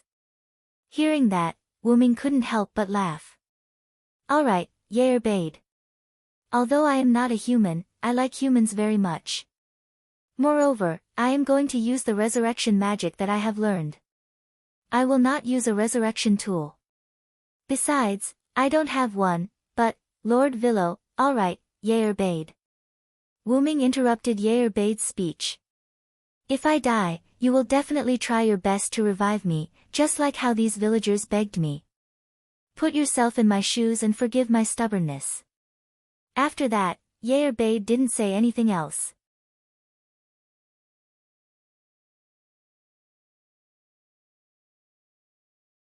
Chapter 36. The villagers had already moved the corpses to the village square. Everyone made way for Wuming and waited quietly for him to cast the spell. Although I also learned a resurrection spell because of interest, I have never tried it before. I don't know if it will work on these villagers. Wuming shook his head and walked forward. The sixth order spell, Angel's Return. Wuming accidentally saw this spell in Nazarik's library. In the Yggdrasil, world tree, magic was divided into 10 levels. There were 1st to 10th level spells. In Yggdrasil, there was also a supreme level spell, which was the 11th level spell. Supreme level spells were more like skills than magic. There were many restrictions. Not only did it take time to cast, but there was also a limit to the number of times it could be used per day, and it could not be cast continuously. The cooldown after casting could not be offset in Yggdrasil, whether it was a Krypton item or something else, it could not offset the cooldown time. Of course, these were all obtained from Wuming's data memory. Wuming chanted the name of the spell, waved his hand, and a holy light rose into the sky. The light shot into the sky and gathered into a large sacred cloud. The cloud transformed into the appearance of an angel. A large number of sacred white feathers slowly fell on the villagers' corpses and integrated into the villagers' bodies. The angel made a sacred and indescribable sound toward the sky and dissipated. After the villagers' corpses merged with the feathers, the wounds on their bodies disappeared, and their skin color changed from pale to healthy. Under the villagers' excited eyes, the corpses that were originally lying on the ground opened their eyes one by one. The family members of the resurrected villagers, including Onli and her sister, rushed up with the villagers' cheers and hugged their family members fiercely. The sixth order spell is so powerful, it scared me. It seems that I have to go back to Nasarick to find some items to use. Wuming did not expect this spell to be so amazing. After all, the Dragon Thunder that Wuming used before was also a sixth order spell. Wuming, Sama, Yauda has been waiting outside the village with the special forces. At this time, Yauda walked behind Wuming. Stay low for now, I don't think it will be so simple this time. Yes. Wuming couldn't help but sigh as he turned to look at the villagers who were crying with joy. To be able to see you all so happy, my efforts have not been in vain. After all, ever since Wuming could remember, he had always thought that he was a human being. After knowing that he wasn't, Wuming still had special feelings for humans. After settling down the villagers who had just been revived, the village chief grabbed Wuming's hand and thanked him profusely. Thank you so much, Sir Villo. Wuming felt a little helpless against such a village chief. All right. Village chief, you've thanked me enough. Village chief, you've just suffered a disaster. You should go and arrange the situation of the village. All right, Sir Villo, thank you so much. Just as Wuming was about to say something polite, a villager suddenly ran over. Not good, village chief. A group of cavalrymen is approaching. What? This. Sir Villo. Seeing the village chief's expression, how could Wuming not know what was going on? I understand, village chief. Let the villagers hide first. I'll go with you to see what's going on. All right. After a while, Wuming and the village chief stood at the entrance of the village. A group of cavalrymen with different equipment rode over. The leader was a man in his 30s. The man rode his horse to the front of Wuming and the village chief and said, I'm Gejov Stolanov, the head warrior of the Riesti kingdom. I heard that there were cavalrymen from the empire causing trouble nearby. I've been ordered by the king to suppress them. I'm currently patrolling the villages. The head warrior of the kingdom. The village chief said in shock. Wuming looked at the village chief in confusion. The village chief hurriedly said, That. I've only heard that the head warrior of the kingdom is the strongest man in the kingdom. That's just the king's love and respect. It's just a title, not worth mentioning. Gejov looked at Wuming again. May I know who you are? Nice to meet you, head warrior of the kingdom. My name is Villo Silenst. I'm a magic chanter who was passing by and saw the village chief being slaughtered. I'm here to help. As if he heard something unbelievable, Gejov quickly got off his horse and walked to Wuming. He held Wuming's hands. Thank you so much for saving this village. Looking at Gejov's sincere eyes, Wuming was stunned for a moment. Seems like he's a good official who cares about the people. I'll save him. You're welcome, head warrior. Suddenly, someone from Gejov's troop ran over. Head warrior, there are many figures nearby. They're closing in on the village. Seeing this, everyone frowned. Seems like someone can't sit still. Soon, Gejov's troop and Wuming retreated to the outermost house of the village chief. Wuming looked at Gejov who was observing the situation outside and asked directly. Who are those people outside? Gejov retracted his gaze and looked at Wuming. To be able to mobilize so many magic chanters, it could only be the Siu Yen cult. And it's a special troop directly under the head priest, one of the Siu Yen cult's 6-color holy books. After hearing this, it seemed to confirm Wuming's thoughts. Seems like they're coming for you, head warrior. Gejov was stunned for a moment. After thinking carefully, he realized that they were really coming for him. Oh, I didn't expect the cult to want to get rid of me. After that, Wuming said with a smile. You're very lucky, head warrior. What do you mean? Gejov was puzzled. Seeing that you have a good temper, I've decided to help you. Hearing this, Gejov was overjoyed. Really, Lord Silenst? Thank you so much. After all, Gejuf and the others had learned from the village chief that Wuming had a very powerful magic beast. Then, head warrior, please wait for me here. As he said that, Wuming began to walk out of the house. Wait, Lord Silenst. No matter what, they have the advantage in numbers, please don't be rash. Gejuf still felt that it was better to be cautious and advised Wuming. Don't worry, head warrior. Also, just call me Villo. Silenst is too long. As he said that, he left the house with Yair Bade and advanced towards the enemy. Lord Villo. Gejuf looked at the two with a complicated gaze. Slowly, Wuming brought Yair Bade to a very close distance with the enemy. The enemy did not seem to be afraid of Wuming and did not stop them. Suddenly, the atmosphere was tense.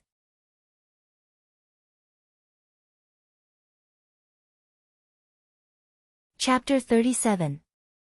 Negan Gullible Luan, as the head sergeant of the Light Scripture, one of the 6 color scriptures of the Sealian theocracy, Negan never thought that he would fail or die in a place like this.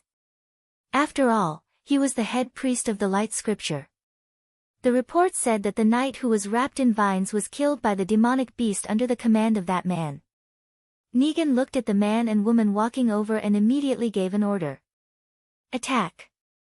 The other priests immediately took action. The mechanical creatures that looked like angels raised their lightsabers and flew towards Wuming and Yair Bade. However, when these angels approached the two, they were destroyed by an invisible attack. They turned into starlight and disappeared in the air. What? Not only was Negan shocked, but the other priests were also shocked.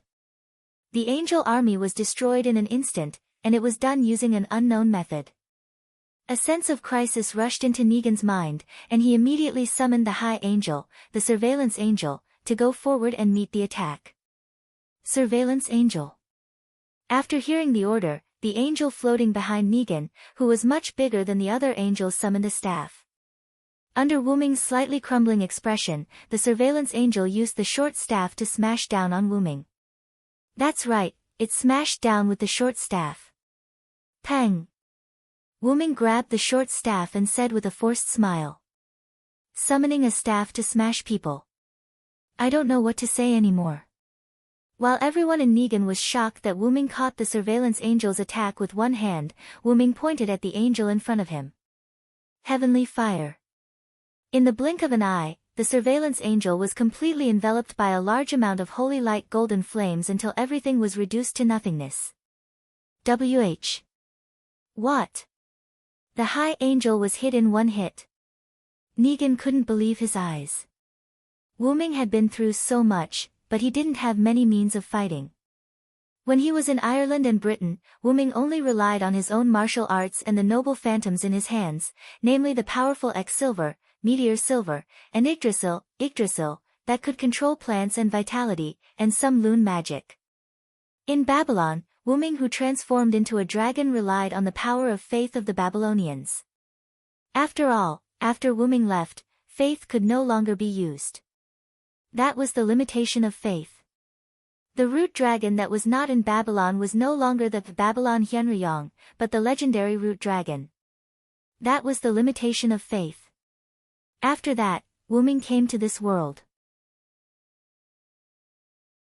Thinking about it carefully, Wuming's abilities were as follows: martial arts and wisdom, loon magic, that he learned from Skaha, X-Silver, Meteor Silver, S light cannon, Yggdrasil, S ability to control plants and vitality, Funbaba that fused with Yggdrasil, Enkidu's heavenlock that wrapped around his arm, and the magic that he just learned from Nazarik's library. Ignoring his martial arts and noble phantoms, in a situation where he was empty-handed, other than the loon magic and the magic that he just learned from Yggdrasil, World Tree, game, he had no other means of attack. Funbaba was included in the noble phantoms. Enkidu was still in a deep sleep because he was not used to the space-time tunnel. Although he was in a deep sleep, Wuming could still use Heaven Lock. The loon magic required the engraving of the loon runes before it could be activated. The invisible attack from before was the magic that Wuming engraved on the way here. Therefore, The only magic that could be used now was the magic in Yggdrasil, World Tree, game. After all, the 1st to 10th tier spells were all instantaneous. With Wyrm's magical power as the root dragon, even if he was a young root dragon, his magical power was incomparably huge. At the very least, it would take him more than a year to continuously cast a 10th tier spell before he ran out of magical power, and that was excluding the fact that Wyrm could recover his magical power. Logically speaking, Wyrm should not be able to learn the magic of Yggdrasil, World Tree. After all, Wyrm was not a player. It seemed that it was because of the bloodline of the root dragon. As long as there was a grimoire or someone to teach him, learning the magic of Yggdrasil, World Tree, was very easy for Wyrm. By the way, although Wyrm was often injured, the body of a young root dragon was actually abnormally tough. If Artoria wanted to break through Wyrm's defense with Excalibur, she would have to use her noble phantoms. Moreover, that was only breaking through his defense. If she wanted to seriously injure Wyrm, she would have to use an unknown but abnormally powerful black gas like Morgan Le Fay. Of course, ever since he was corroded by the black gas, Wyrm's resistance to things like poisons and curses had basically reached the limit. To put it simply, regardless of the level of the poisons or curses in the world, they could no longer affect Wyrm. This was the characteristic of the root dragon that was born from the root of all worlds. Otherwise, those that could transform into dragons would be called root dragons. For example, special abilities such as traveling through space and time without being affected, and learning the magic of Yggdrasil, World Tree, that should not be able to learn, were all brought about by the bloodline of the root dragon. Don't worry. If this thing doesn't die after being hit by a tier 9 magic, I'll have to look at it in a different light, Wyrm said with a wave of his hand. Although Nasaric was an alien guild, the spells that the members of the guild organized were not only of the Dark series. The Skyfire, just now, was a Faith-type spell. Although it was strange to use Faith-type magic to attack an angel, Wyrm did not think too much about it. The Skyfire spell had a special ability that increased its attack power on non-human enemies. In Yggdrasil, World Tree, apart from races such as humans, elves, and dwarves, demi-humans, aliens such as orcs, goblins, ogres, vampires, bugmen, demons, and dragons all had attack power. Coupled with the support of Wyrm's powerful magic, how could a mere level 45 monster withstand it? That's right, Yair Bade was the one who told Wyrm the monster's level. According to Yair Bade, there were such monsters in Yggdrasil, World Tree. Is it a coincidence, or? Wyrm pondered. What? Tier 9 magic? How is that possible? Negan shouted as he broke down. Mama, calm down. You're the leader of these priests after all, Wyrm said with a smile. Impossible. How could anyone know a tier 9 magic? Negan seemed to have broken down as he took out a crystal from his pocket. Item. I remember that crystal item seems to be used to seal spells from the 1st to the 10th level. After thinking for a while, Wyrm swung his arm and a silver chain flew out from Wyrm's palm. Before Negan could react, the chain snatched the crystal item from Negan's hand. After putting away Enkidu, Wyrm looked at the item in his hand and then tossed it to Yair Bade, who was beside him. Go back and see what's inside. Yes, Lord. Lord Villo.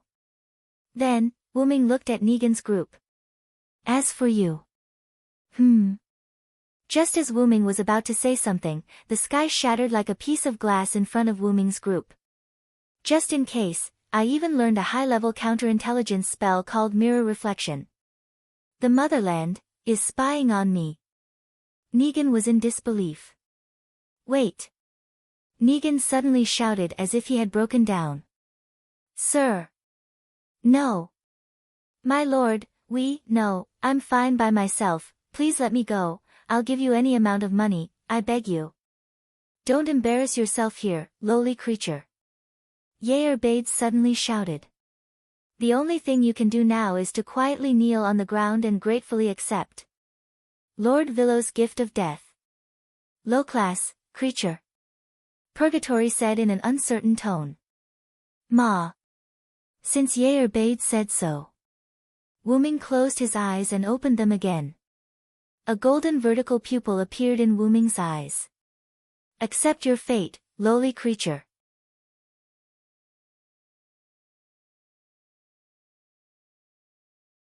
Chapter 38. Under Wuming's orders, Yo captured the members of the sacred scripture of sunlight and brought them back to Nasarik. Wuming used the excuse that the sacred scripture of sunlight could be resurrected to order Yo not to kill the members of the sacred scripture of sunlight. This was cruel to the members of the sacred scripture of sunlight. After all, Nasarik was an alien guild created by a group of insane gamers. After Nasarik transformed into a physical body, Nazarik's interrogation methods were devastating. Moreover, Wuming had ordered them not to kill the members of the sacred scripture of sunlight. It was obvious that the members of the sacred scripture of sunlight had been offended. However, this had nothing to do with Wuming. The battle between Wuming and the members of the sacred scripture of sunlight was witnessed by some villagers and Gujiefu. Wuming used the excuse of feeding the magical beasts to transfer the members of the sacred scripture of sunlight to Nasarik. Since he had gathered enough information about this world, Wuming decided to bid farewell. Is that so? Is Lord Villo leaving? Gujiefu asked thoughtfully. Lord Villo, I would like to thank you again. Thank you for saving my parents. Thank you. Anli and Nim heard that Wuming was leaving and hurried over to express their gratitude to Wuming. Wuming could only smile helplessly. Oh yes, Anli, I have something for you. Wuming extended his hand to Yo Bade. Yes. Yo Bade took out two objects that were the size of a cow's horn and handed them to Wuming. This is a flute that can summon goblins. Use it well. Anli was taken aback. She wanted to reject the gift, but Wuming stuffed it into her hands. Lord Villo, this is too precious. It was a magical item, and it was extremely powerful for a village girl like Anli. Just take it. It's not a very valuable item, Wuming said with a smile. Wuming was not wrong. These were the tools that he had asked Baird to bring out from Nasarik. According to the information in Wuming's mind, these two pairs of flutes could only summon a dozen low-level goblins. Of course, that was in the game. Though the low-level goblins weren't enough to protect the village, the goblins could teach the villagers how to defend themselves. Although Khan village was not too far away from Nazarik's underground tomb, Wuming did not plan to protect Khan village forever. As for who to give the item to, Wuming undoubtedly gave it to the pair of sisters he met first. Sir Villo, are you interested in going to King's City with me? Gujiefu suddenly asked. May I know why you are inviting me? From the battle between you and those people, I can see that Sir Villo is a very powerful magical chanter. After all, I am a citizen of the kingdom, and it is necessary for me to recruit talents for the kingdom, Gujiefu said seriously. Please forgive my refusal, Sir Gujiefu. I still have some family members to take care of. I won't go to King's City with you, Wuming said naturally. When Baird heard the word family, her expression under the helmet instantly became emotional. Is that so? That's a pity. Then, I wish Sir Villo a safe journey. Gujiefu was not angry at Wuming's refusal. He only smiled faintly. If I have the chance to go to King's City, I would like to ask Gujiefu to lead the way for me, Wuming said jokingly. Of course, Gujiefu said, leave it to me. After that, Wuming summoned Fun Baba from the forest near Khan village. Sister, look, it's that beautiful deer. Don't talk nonsense, Nim. That's Sir Villo's magical beast. So this is Sir Villo's magical beast. It's really an excellent magical beast, Gujiefu praised. Wuming also got on the Fun Baba with Baird. He waved at Gujiefu, Anli, and the others and walked into the distance. After a while, Wuming noticed that Baird, who was sitting behind him, seemed to have some questions. What's the matter, Baird? Baird hesitated for a while and asked. Sir Wuming, do you like humans very much? Hearing this question, Wuming smiled faintly. What about you? What do you think of humans? Wyrm answered without hesitation. Weak, inferior creatures. What a beautiful scene it would be to stomp them to death like insects. After hearing Wyrm's words, Wyrm had an expression that said, I knew you would say that. Wyrm, I quite like humans. After all, I was adopted by a kind old man when I was born. Sir Wyrm was adopted by humans? Wyrm was very surprised. Ah, yes. You guys didn't exist back then. Back then, I thought I was a human. Wyrm recalled the past and said slowly. Is that why Sir Wyrm likes humans? Not only that, Wyrm. Wyrm sat back and sat at the same level as Wyrm. Humans are very mysterious creatures. Their bodies are weak, their strength is weak, and they often fight among themselves. They are vulgar and sad. But humans love life, love peace, are positive, united, and tolerant. Humans are such a strange species.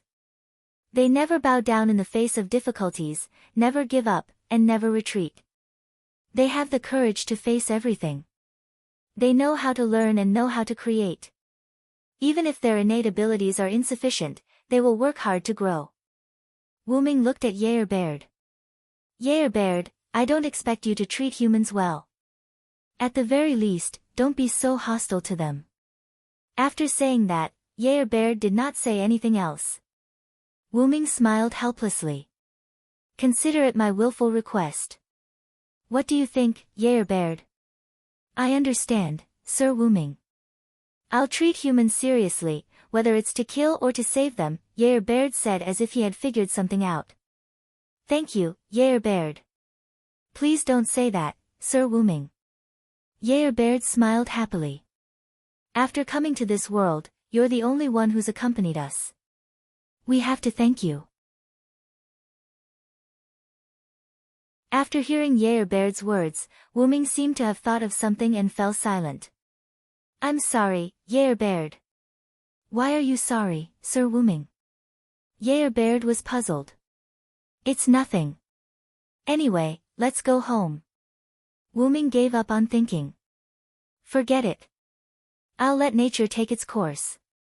When Nasarick has established himself in this world, I'll tell them the truth. Yes, Sir Wyrm. Under the setting sun, a man and a woman rode on a beautiful beast and traveled slowly.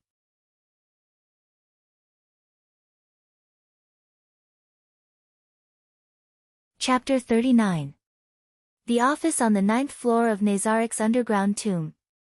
Wyrm sat on the office chair and listened to Wyrm reading the report. Also, the magic sealing crystal contains a level 60 devil, the Radiant Lord's angel. According to the person called Purgatory, this angel once killed the devil god that ravaged the continent. Currently, this is the situation in Nasarick. Please take a look. After Wyrm finished reading, he placed the document in front of Wyrm. Celian Cult Nation. 6-color scripture, huh? Wyrm picked up the document in his hand and started reading. A cult nation that exterminates all non-human creatures above humans? The Celian cult nation and our Nasarick are really incompatible. Wyrm rubbed his forehead helplessly. Such a nation was really disadvantageous to Nasarick. Don't come into contact with the cult nation for now. Set up a devil beast near Khan village that can avoid being detected by intelligence magic and has stealth abilities. That's all for now. Yes. You've worked hard, Wyrm. Go back and rest. Wyrm leaned back on the chair and said to Wyrm. How could that be? Lord Wyrm, as long as it is for the sake of Jizun, the person I love the most, I will do anything. Seeing that Bedford had turned into an infatuated girl again, Wyrm couldn't help but turn his head away. I still want to complain. What's with Wyrm's broken character? Suddenly, a charming voice traveled into the room. Excuse me. Satya pushed open the door and walked in. Satya? What's the matter? Wyrm asked curiously. I'm here to admire Lord Wyrm's majesty, Satya said with an infatuated expression. Oh, is that so? Then you should be satisfied. Satya, you can leave now. I still have important matters to discuss with Lord Wyrm, Wyrm said expressionlessly. Old woman, you're so annoying. Are you in such a hurry because it's past its expiration date? Satya said with an, I knew it, expression. Then is there anything else on your body that can be eaten? You're like a bunch of food samples. In fact, Wyrm looked at Zacia's chest. I'll kill you, old hag. Who are you calling past their expiration date? Bastard. Wyrm slammed the table as he watched the dark Yen duel. Alright, you two shouldn't quarrel as soon as you see each other. Speaking of which, why don't I know what Satya is going to do? Wyrm asked. It's like this, Lord Wyrm. I'm about to leave for battle and meet up with Sebastian. It will be difficult for me to return to Nasiric for a while, so I'm here to pay my respects to you. It seems that Wyrm and Demiurgos had discussed and sent some people to gather information. Wyrm thought. This is the first time you've come into contact with this world. You must be careful in everything you do, Wyrm said earnestly. Yes, Lord Wyrm. Then, I'll take my leave first. Following the sound of the door closing, Satya left the office. Lord Wyrm, what are you going to do next? Wyrm asked. I'm going to the treasury to get something. Go do what you need to do. Don't worry about me. Wyrm stood up and stretched. Yes, Lord Wyrm. However, Demiurgos may come back to report something to you later. Wyrm bowed slightly and said respectfully. Is that so? Then let Demiurgos wait for me here. I'll be back soon. Yes, Lord Wyrm. After giving his instructions, Wyrm teleported to the entrance of the treasury. Wyrm's dragonist was upgraded into a noble phantasm. Coupled with Wyrm's constant nourishment, the space inside dragonist was now very vast. In fact, Wyrm came this time to put all the useful things in Nazaric's treasury into dragonist. After all, Wyrm didn't want to live a life without anything. It was more convenient to put the useful things directly into dragonist. Wyrm actually only learned a few spells in Nasiric. The 5th tier magic Dragon Thunder, the 6th tier magic Angel's Return, the 9th tier magic Heavenly Fire, and the magic skills Mirror Reflection, Dragon Thunder, and many other high-level spells. They were mainly used to deal with humans. Angel's Return was a low-level resurrection spell without side effects. Wyrm chose to learn this resurrection spell because he didn't know the performance of resurrection magic, such as the resurrection target's level must not exceed 50, the corpse's integrity, and so on. Heavenly Fire was a large-scale killing spell used to deal with non-human creatures. Mirror Reflection was a high-level passive skill. Passive skills were not divided into levels. They were only divided into high-level, intermediate, and low-level. This skill was not only used to guard against intelligence detection magic, but also had absolute resistance to mind control, mind reading, and other mental attacks. That was the advantage of the game. After all, a game couldn't be so detailed. For the time being, Wyrm learned these few spells. There were several more practical Wyrm spells that Wyrm didn't learn yet. For example, Advanced Item Creation, Advanced Item Destruction, Advanced Item Identification, Portal, and so on. The magic books Wyrm sorted out before were the magic books for these skills. After Wyrm talked to Pandora Yakut, the keeper of the treasure vault, he took some of the treasures that were unnecessary or redundant for Nasiric. Because the game has become reality, Wyrm had no way to know the function of the items in the treasure vault except for the special interpretation items. Fortunately, the Staff of Anziwergong works. In this way, Wyrm used the Staff of Anziwergong to interpret the function of the items one by one and chose some items that were useful to him and did not conflict with the purpose of protecting Nasiric. In the treasure vault, there were other Supreme Beings' spirit halls. In fact, it was the cenotaph. The last player who stayed behind sorted out the equipment of other players, and those equipment were worn by some stone soldiers. It would automatically attack those who wore the Ring of Anziwergong. Wu Ming was shocked when he came here.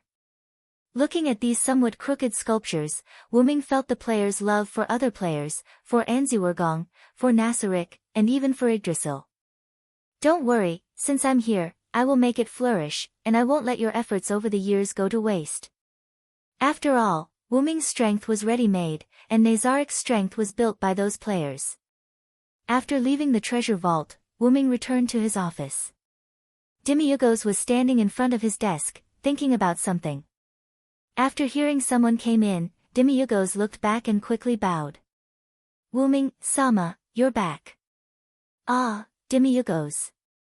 Is there anything you want to tell me? Wu Ming walked to the office chair and sat down. It's about Nazarik's finances. Demiurgos adjusted his glasses and continued. After you gave me the gold coins of this world, during testing, I found that as long as they are processed into objects the size of gold coins and have a certain value, they can be used to support Nazarik's operations. Wu Ming's eyes lit up. That's great. I happen to have some gold and jewelry that I don't need right now. I'll give them all to you. With that, Wu Ming took the item that Demiurgos handed over. It was a special leather bag with a large mouth. When he opened the bag, what greeted his eyes was a membrane that looked like water. Wu Ming pointed his palm at the membrane, and a large number of treasures swarmed out of Wu Ming's palm and fell into the membrane. This bag was called the Infinite Backpack, and it was an item in the Yggdrasil game. It could store unlimited items, and the weight of the bag would not change.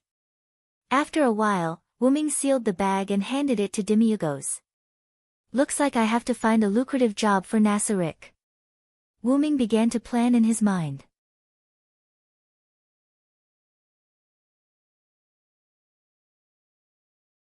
Chapter 40. 10th floor, Nasserik Library. Wu Ming was reading a magic book intently.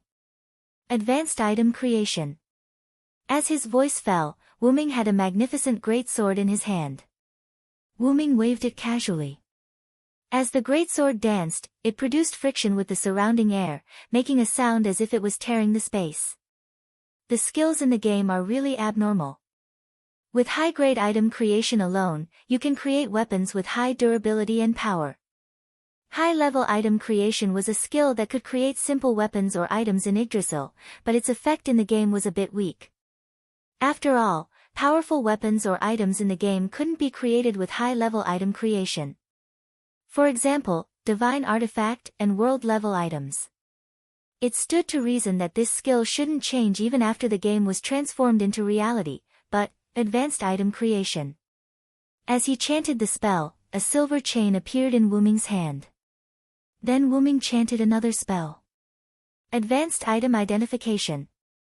Wu Ming said as if he understood something. So that's how it is, you can even create Enkidu. Is it because I'm not a player in the game, so I can use this skill? The Enkidu created with advanced item creation had the same effect as the original Enkidu. The more magical power provided during the creation, the stronger the chain would be. But there was a drawback: the items created with advanced item creation would not have any growth, and it couldn't increase the magical power output to improve its performance. That was the only drawback. However, Wu Ming took advantage of one of the advantages of advanced item creation. The created items would not disappear because of being placed for a long time, they would only be destroyed. In other words, as long as it was maintained, the created items would always exist. Of course, it still depended on what kind of item was created. If it was a weapon, it would be fine, but if it was a crystal item, it would disappear and turn into powder after a few uses. Advanced item destruction. With a bang, the great sword that Wu Ming had created earlier turned into motes of starlight and disappeared into the air. This skill isn't bad either. If I use it, it can completely rival shatter magic. Crushing magic, as the name suggested, was a type of magic that specialized in crushing. It was extremely dangerous. If something went wrong, even the caster himself would be crushed. Well, let's leave it at that for now. Wu Ming put away the fake heaven lock in his hand. Let's go to Ylanter to exchange some gold coins later. 500 gold coins. What do you think? 1,000 gold coins. Dong. Deal, deal. Walking out of the shop, Wuming shook the money pouch in his hand. Seriously, this shop owner is really interesting. He actually wants to buy the weapon I created for 500 gold coins. Does he think I'm easy to bully? Wuming said in boredom as he looked at the bulging money pouch in his hand. I didn't expect there to be such a thing as platinum coins. Is it worth 10 times more than gold coins? As for whether the shop owner lied to him or not, Wuming wasn't worried. After all, Wuming found a large shop with a good reputation. Even if he was cheated, Wuming still had the means to find the shop owner. It's almost time, it's time to go back. Wuming found a rather secluded alleyway. Portal. As the voice fell, a constantly changing black and red circular portal appeared in front of Wuming. Without hesitation, Wuming walked in. In a conference room similar to a luxurious living room, a group of guardians sat there discussing something. A constantly changing black and red circular portal appeared in the room. A group of guardians immediately stood up and put on a respectful look. Wuming walked out of the portal. Wuming, Sama. Wuming waved his hand, stopped the guardians from saluting, and sat on the main seat. Clatter. With the sound of gold coins colliding, a bag of platinum coins fell on the table. Demi-Yugos, these are the platinum coins I got from Urantir. You can test them later. Yes, sir. Demi-Yugos reached out and put away the bag of platinum coins. Y'all, have you finished modifying the villager's memory? Yes, Sir Wuming, Sama, but because you made a lot of noise that day, I followed your order and modified some of their memory. Y'all raised his hand and replied with a smile. Okay, Khan village is like this for the time being. Remember to send some troops to lurk near Khan village. They don't need to be strong, but they must be good at hiding. Yes, Sir Wuming, Sama.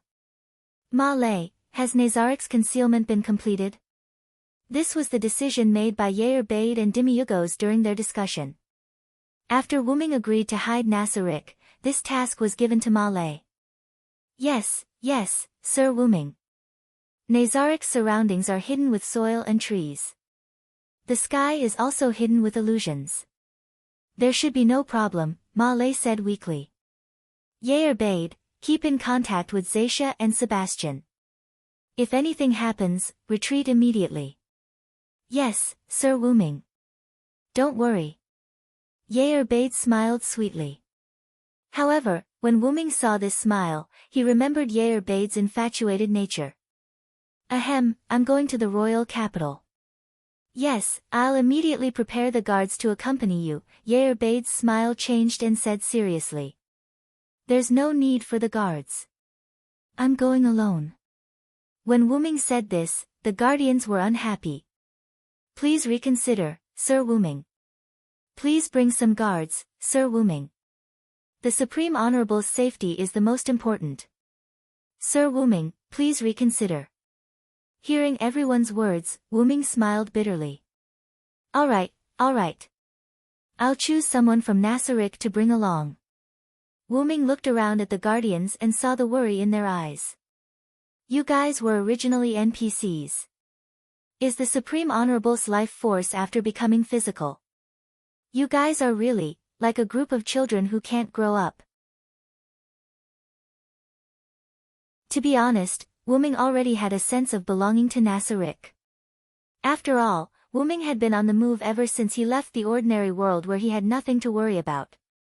From the country of shadows to Connaught, from Britain to Babylon, although he stayed in some places for longer periods of time, Wuming was still a passerby.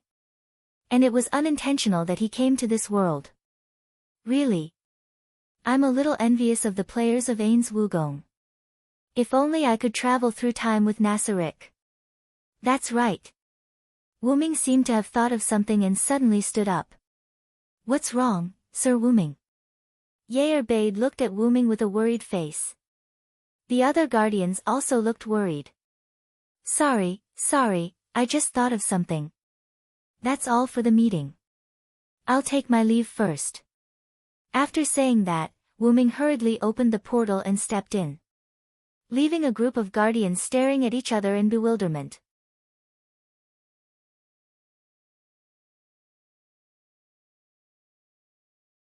Chapter 41.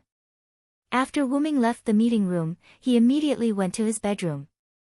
Wyrm stretched out his hand, and a twisted golden scepter appeared in his hand.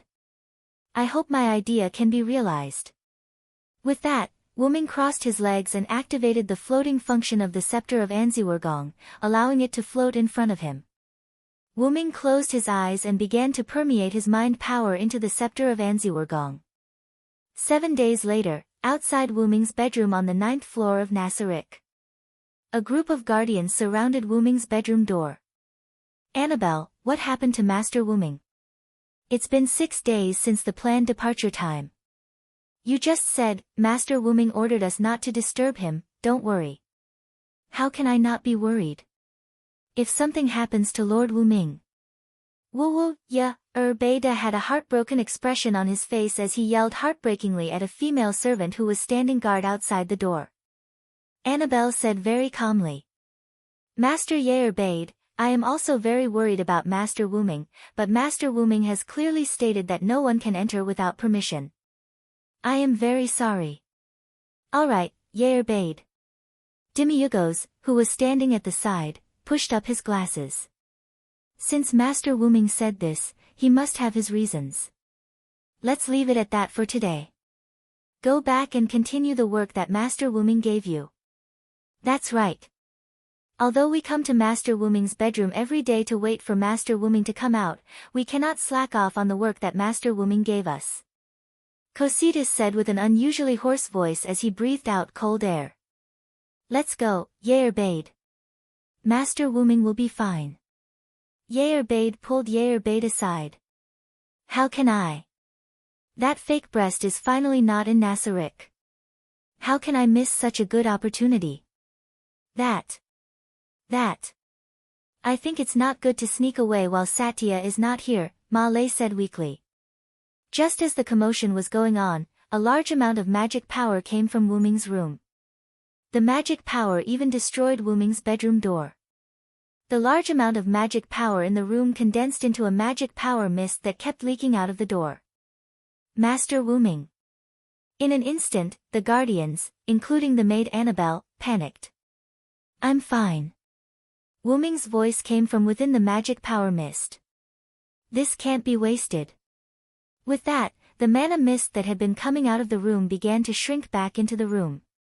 Finally, all of the magic power mist was the staff in Wyrm's staff. Was the staff of staff. However, at this time, although the appearance of the staff of staff did not change, the guardians who had been lucky enough to see this staff found that Nazarik's secret treasure, the staff of staff, had become more sacred. And those who had not seen this staff, including Annabelle, were in awe of it from the bottom of their hearts. Master Wyrm.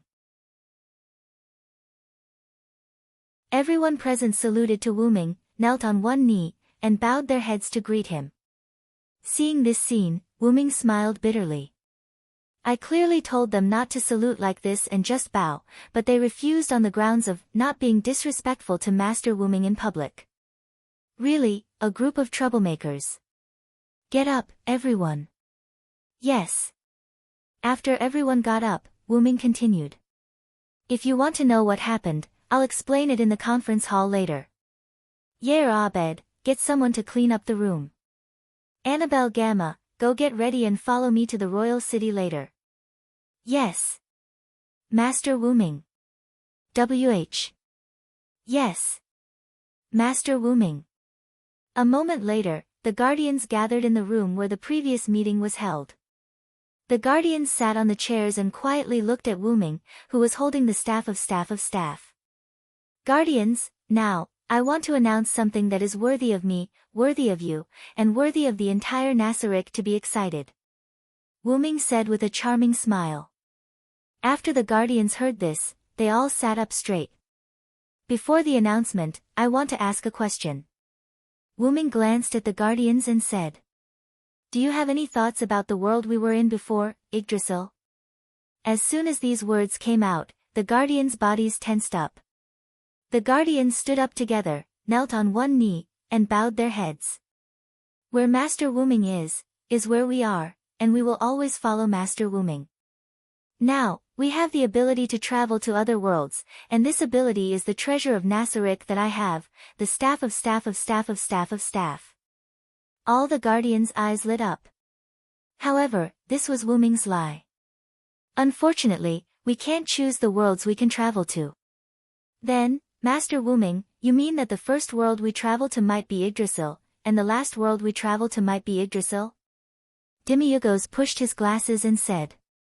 Correct, but there is also the possibility that we will never return to Yggdrasil. After all, there are too many worlds. My biggest interest is traveling, so I may leave Nasaric in the future. Master Wuming. Hearing what Wuming said, everyone was anxious, especially Wyrm, who looked like he was about to cry. He's already crying, Wuming complained in his heart. Don't worry, I will take you and our Nasaric with me. Now, the plan has changed. Except for the members of Nasaric who are outside, all members are not allowed to go out without my permission. Use message to inform Sebastian and Zaisha to collect the necessary information as soon as possible and return to Nasaric as soon as possible. Leave this matter to the Guardian's chief supervisor, Wyrm. Yes, Master Wuming. Wuming looked at Demiurgos. Demiurgos. Yes, Master. Raise the alert level of Nasaric again to beyond the highest alert level. I believe that as the commander of the Guardians, you will be able to do it well. Yes, Master Wuming, I will not disappoint you. I will definitely break through the highest alert level of Nasaric. As for the matter of the staff of Anzirgong traveling between worlds, you can spread it on your own. The first and third levels will be given to Cositas, the fifth level will be given to Yuri and Mare, and the eighth level will be given to Demiurgos. After completing the corresponding task, stand by. Dismissed. Yes, Master Wuming. After a flash of light, Wuming left using the staff of Anzirgong's teleportation function. The Guardians quickly took action, and Nasaric ushered in a big change. At this moment, Wuming and Annabelle were walking on the road to the royal capital.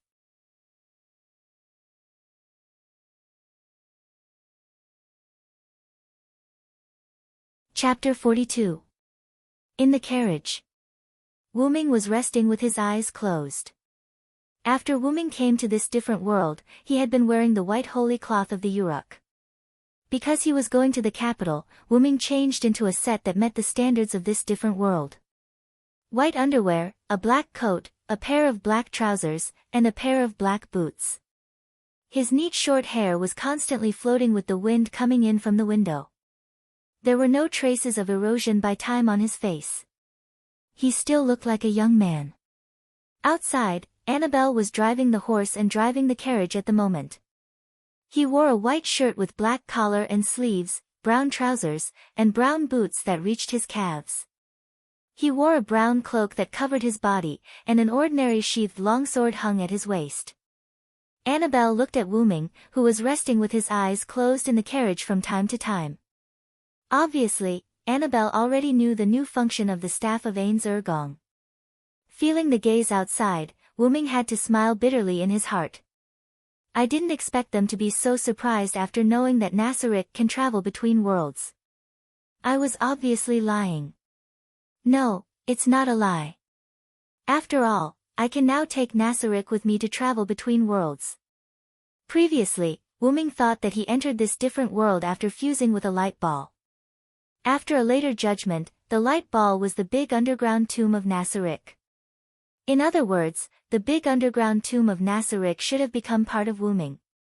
But because of the nobility of Wuming's bloodline, his bloodline was automatically expelled from the big underground tomb of Nasaric after Wuming entered this world. Otherwise, there wouldn't have been Nasaric on the grassland near Urantir. Instead, there would have been a huge dragon lying there. But because Nasaric and Wuming had fused for a short time, and the staff of Anzirgong could be said to be closely related to the big underground tomb of Nasaric, Wuming suddenly had an idea. What would happen if the staff of Anzirgong became my noble phantasm? Wu Ming was filled with curiosity and unknowns. That was why Wu Ming went into seclusion in his bedroom for 7 days despite his plans being disrupted.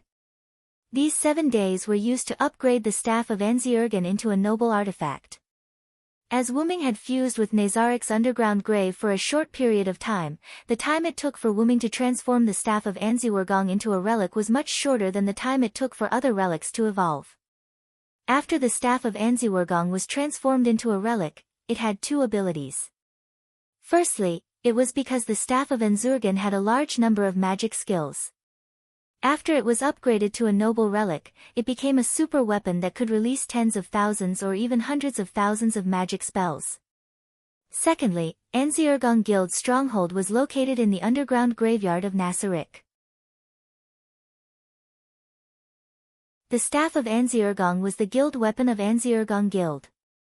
If the guild weapon was destroyed, the guild would be forcefully disbanded. The guild weapon had the highest authority in the guild. After the staff of Anziergen was upgraded into a noble relic, its ability became to store the underground graveyard of Nasarik into the staff of Anziergen. It could also form an enchantment that eroded the world, and summon the underground graveyard of Nasarik to its master in the form of magic. In short, it was the reality marble of the world in the shape of the moon. The magic that could instantiate the scenery in one's mind was called reality marble.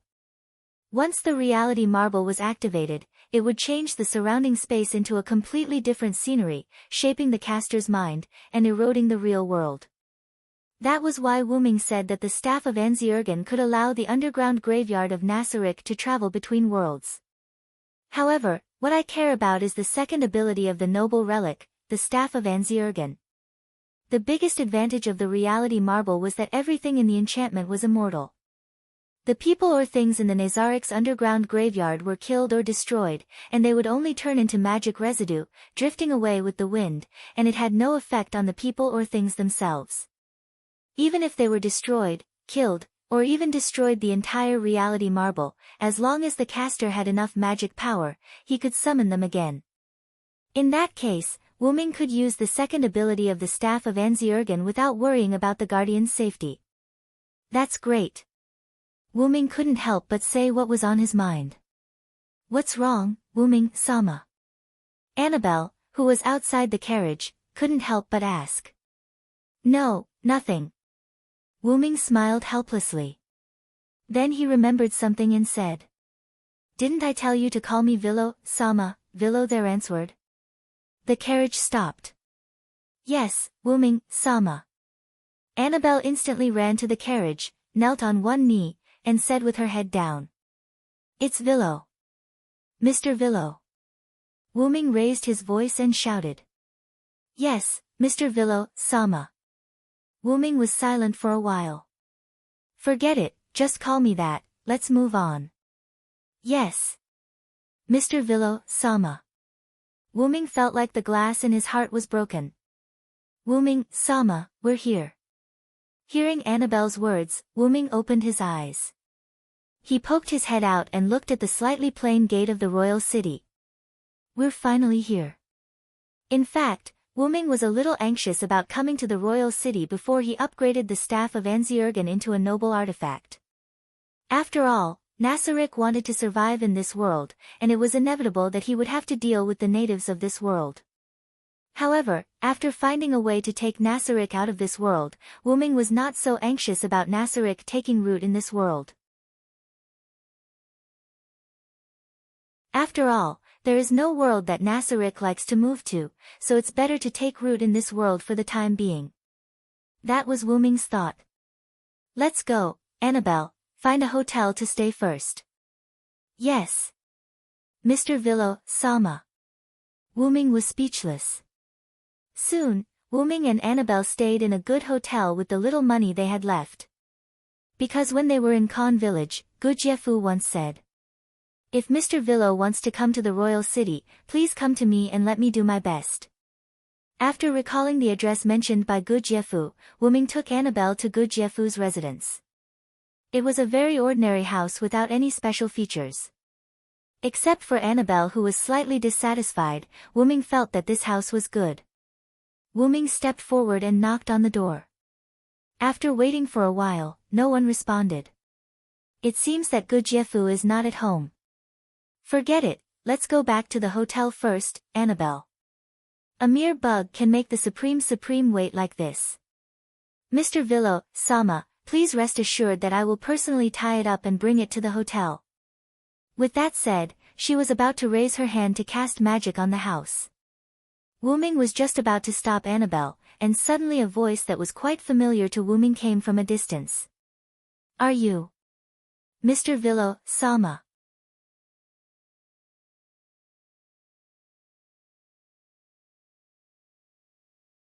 Chapter 43. Wuming looked at the source of the voice. A strong man in his 30s stood there in plain clothes. Long time no see, Sir Gujiefu. Wuming waved and smiled. Please forgive me for not being able to entertain you at my humble abode. Gujiefu put 2 glasses of water in front of Wuming, who was sitting. Isn't this proof of Sir Gujiefu's integrity? Wuming didn't mind and took a glass of water to drink.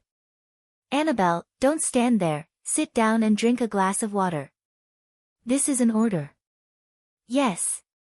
Villo-sama. Annabelle, who was standing behind Wuming, had to sit down after hearing Wuming's order. As for the address, after Wuming thought about it again and again, he still let Annabelle call him sir.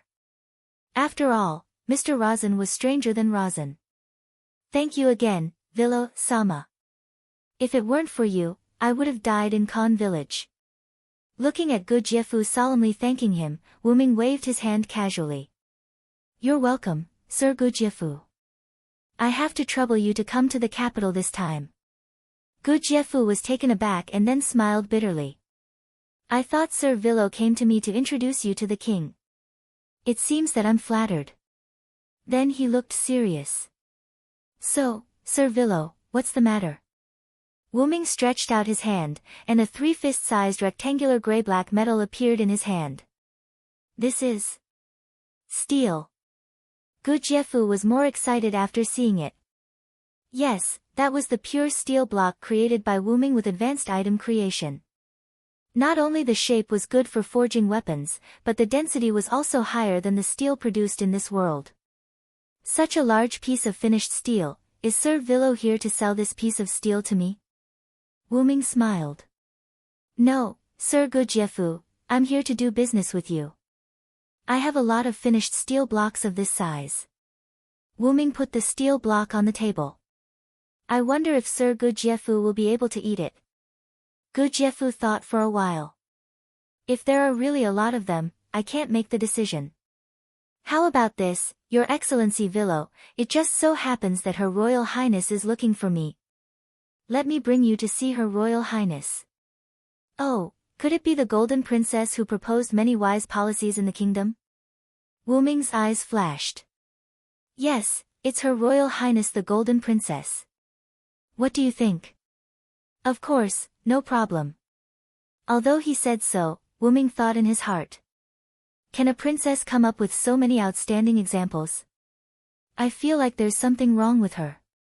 Soon, Wuming and Annabelle were taken to a villa near the palace by Gujiefu. Although it was called a villa, it did not look luxurious. Instead, it gave off a simple feeling. After following the servant to the living room, Wuming and Gujiefu chatted while waiting for the arrival of the Golden Princess. Annabelle, who was standing behind Wuming, was somewhat unhappy. She said something like, a mere insect dares to make Lord Wuming, a supreme expert, wait. This subordinate will definitely make her pay the price. Although Wuming deliberately suppressed it, Gujiefu didn't hear it. After a while, a sweet voice came. I'm sorry to keep you waiting. Wuming looked at the source of the voice. What caught Wuming's eyes was the golden blonde hair. The visitor was wearing a white princess dress with other colored decorations. She wore necklace-like ornaments on her neck and forehead, and a golden petite crown on her head. Sorry to keep you waiting, Mr. Gujiefu. I heard that you brought someone important, so I prepared a little. It's my fault for not asking Her Royal Highness in advance. After some small talk, Gujiefu introduced Wuming to the princess. This is the Vilo Silensword who saved my life in Khan village. Gu Jiefu then introduced the princess to Wuming. This is the third princess of the kingdom, Lady Lana. The princess looked at Wuming. Thank you, Mr. Vilo Silensword. Thank you very much for saving Mr. Gu Jiefu. Lana thanked Wuming as soon as she came up. I'm Lana Ter Chardin Lao Van Seve. I'm sorry I didn't see your name on the newspaper. Wuming looked at the naive Lana without any change in his expression. It's my honor to see a commoner like me, Princess Lana. Wuming said half-jokingly. You're funny, Mr. Silensword. Lana covered her mouth and laughed. Wuming looked at the beautiful person in front of him and thought. Lana Ter Chardin Lao Van Seve, the third princess of the kingdom of Rystage. She was known for her beauty and wisdom, and was praised as the Golden Princess by the people. But, she looks a little like Morgan Le Fay, so, Mr. Gu Jiefu, why did you bring Mr. Silensword to see me? Princess Lana asked the question in her heart. It's like this, Your Royal Highness. Gu Jiefu took out the stainless steel that Wuming provided and explained the purpose of Wuming's visit to Princess Lana. So that's how it is. Princess Lana, who understood the cause and effect, had a look of sudden realization. Don't worry, Mr. Silensword. I will help you find a trustworthy merchant. Please allow me to purchase some of your stainless steel as a member of the royal family. Wuming didn't have a problem with that. I don't have a problem with the kingdom buying it all. After all, I'm just a merchant here to sell things, Your Royal Highness. Wuming smiled. Just call me Lana. I believe that a person who saved the kingdom's warrior captain must be a good person. Lana smiled at Wuming. This sentence surprised Wuming. After all, in Wuming's eyes, he wasn't a good person. Whether it was in Connaught, Britain, Babylon, or now Nassarik, Wuming was always protecting his own interests. In order to let Maeve let him go, Wuming promised Maeve to help him finish the war. In order to protect Britain, Wuming had done a lot of dirty things. He had thought of buying goods and murder countless times. In Babylon, with Gilgamesh there, Wuming didn't have to do too much for Babylon. However, it was also because Wuming couldn't defeat the gods of Sumer pantheon and could only bluff. Otherwise, Wuming wouldn't have left with Enkidu who faked his death. In Nassarik, the original Nassarik people were people with a negative sense of justice. Wuming didn't ask them to change. He only advised a few people not to be too hostile towards humans. Of course, that was only towards people who were kind. As for people who were full of evil intentions and scum, even if they were killed by the people of Nassarik, Wuming wouldn't bat an eye. Wuming was such a person who was full of egoism and did as he pleased. Hearing Lana praise Wuming as a good person, Wuming was a bit absent-minded. Since it's daily, Princess Lana should also call me a Vilo. Otherwise, it wouldn't be fair. Wuming said. Yes, Mr. Vilo. Well, since they don't have any evil intentions, I don't need to care whether they miss Morgan Le Fay or not. It doesn't affect me anyway. Just like that, Wuming's merchant plan was successfully carried out. Just as Wuming and Lana were happily talking, a young man came into the room.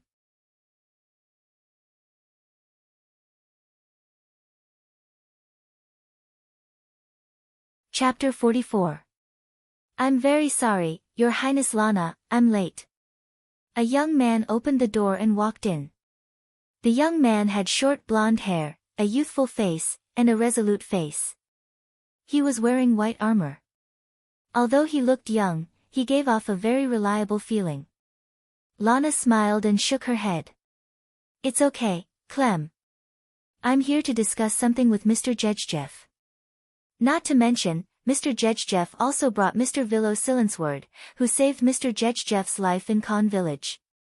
Hearing that it was the person who saved Jejjeff's life, the young man named Clem's eyes lit up. He turned his head and looked at the only male in the room other than Jejjeff.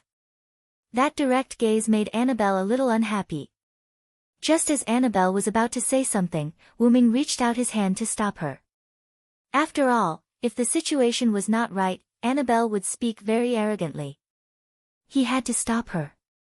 Is your name Clem? Do you have something to ask me? Yes, Mr. Silensword. I want to ask you how to become stronger. Clem, you're being rude. Princess Lana shouted. Jeff seemed to know something. He didn't say anything and just watched quietly. At this moment, no one said anything. Suddenly, a female voice was heard. You still haven't given up, boy. Everyone looked at the closed door. The voice came from outside the door. Is it Gragland? Princess Lana asked. The door was pushed open. The first to come in was a tall and sturdy blonde woman wearing red armor. It was as if a woman's head was pressed against a strong man's body. It was quite out of place. You should also stop talking, Gragland. Then came a pair of twin sisters. They were almost identical. Oh, Hina, T. Are you too interested in this virgin? Ha ha ha. Her hair was tied up with a golden broom. She wore a scarf around her neck like a mask. Her upper body was wearing armor that only covered her chest. Her lower body was in shorts. Overall, it looked like a rather revealing female ninja outfit. Their clothes were embroidered with red and blue threads and patterns respectively. The red one was Tina, and the blue one was Tia. What nonsense are you talking about? Looks like it's not suitable for you to go out today, Glenn. Following that, a petite masked woman with a spirited expression walked in. He wore a red hooded cloak over his black clothes and a mask with a red gem embedded on his forehead. Strands of golden hair peeked out from the hood and mask. Alright, Gigrin, Urbi Rue, this is Her Highness Guest Hall. Stop messing around. The person who spoke seemed to be the captain. She was a beautiful woman with long blonde hair. She wore red tights and a blue skirt. She wore white cloth armor on her chest, a pair of white gauntlets on her forearms, and white protective boots on her calves. Oh Hajisai, you're here. Princess Lana, on the other hand, was quite happy to see this woman who seemed to be the team leader. She stood up and ran over to hold Haga's hand. Ah, Lana, I'm sorry to disturb you while you're talking to the warrior chief. Let me introduce you, this is the leader of Wild Rose, my friend, Haggis Elba Drew Eindora. Hello. Haggis said with a smile. This is Mr. Villo Silensword, the one who saved Mr. Jeff's life in Khan Village. Next to him is Mr. Villo's guard, Miss Annabelle. Just call me Villo, I'm not a pedantic person. Wuming stood up and greeted Wild Rose's people. Ha ha ha, you're so cool. Are you interested in having a go with me, handsome? Gigrin's rough voice came. You aphid, don't you know what you look like? You'd better go back to the furnace and be reborn first before you consider whether to serve Sir Villo. Annabelle said mercilessly. Oh, you look so arrogant, let's go out and practice. Gigrin. Annabelle. Wuming and Haggis stopped the fight at the same time. Well, let's solve Clem's problem first. At this time, Gigrin returned to the topic. Kid, you want to ask the strong to tell you how to become strong again, right? Clem was silent. Gigrin's rough voice continued. I've said it before, the so-called saying that you can become strong through hard work is no longer suitable for you. Although some heroes also became strong through hard work, you've worked hard enough. I believe that no one in the kingdom can be said to be more hardworking than you. Give up, kid, you can't become strong anymore. Gigrin's words made Clem's face pale, but from his determined eyes, it was clear that Clem had no intention of giving up. That's true, Wuming said slowly. But, there are many ways to become strong. Wuming looked at Clem. Let me ask you, why do you want to become strong? Clem looked at Princess Lana, and then looked at Wuming. I want to become strong, to be able to protect Princess Lana. After that, there was another moment of silence. A moment later. Protect. Wuming smiled. Come out with me. After that, Wuming walked out of the room. Annabelle glanced at Clem and followed Wuming. Clem and Lana's faces were filled with joy. Could that handsome guy really make Clem stronger? Let's go out and see, Irby Rue, who was wearing a mask, said. Rose Tsang and the others followed. In the courtyard, Wuming and Clem stood opposite each other. Don't you need a weapon? Clem asked. Wuming smiled and shook his head.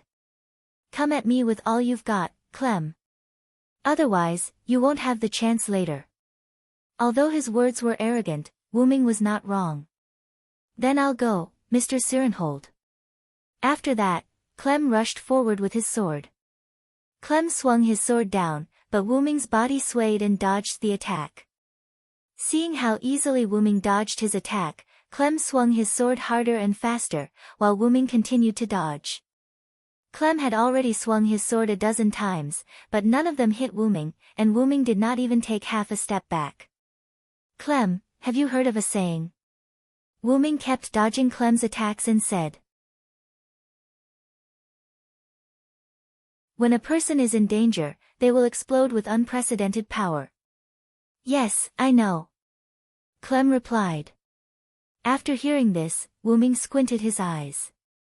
Are you ready? Without waiting for Clem's reply, Wuming released his terrifying aura. The magic power emitted from Wuming's body wreaked havoc on the ground around him, causing dirt to fly everywhere. Everyone present except Clem felt like they were facing a dragon, and their eyes were full of fear. Clem, who was targeted by Wuming's aura, was unable to move, and fear continued to erode Clem's heart. Let me see your determination to protect.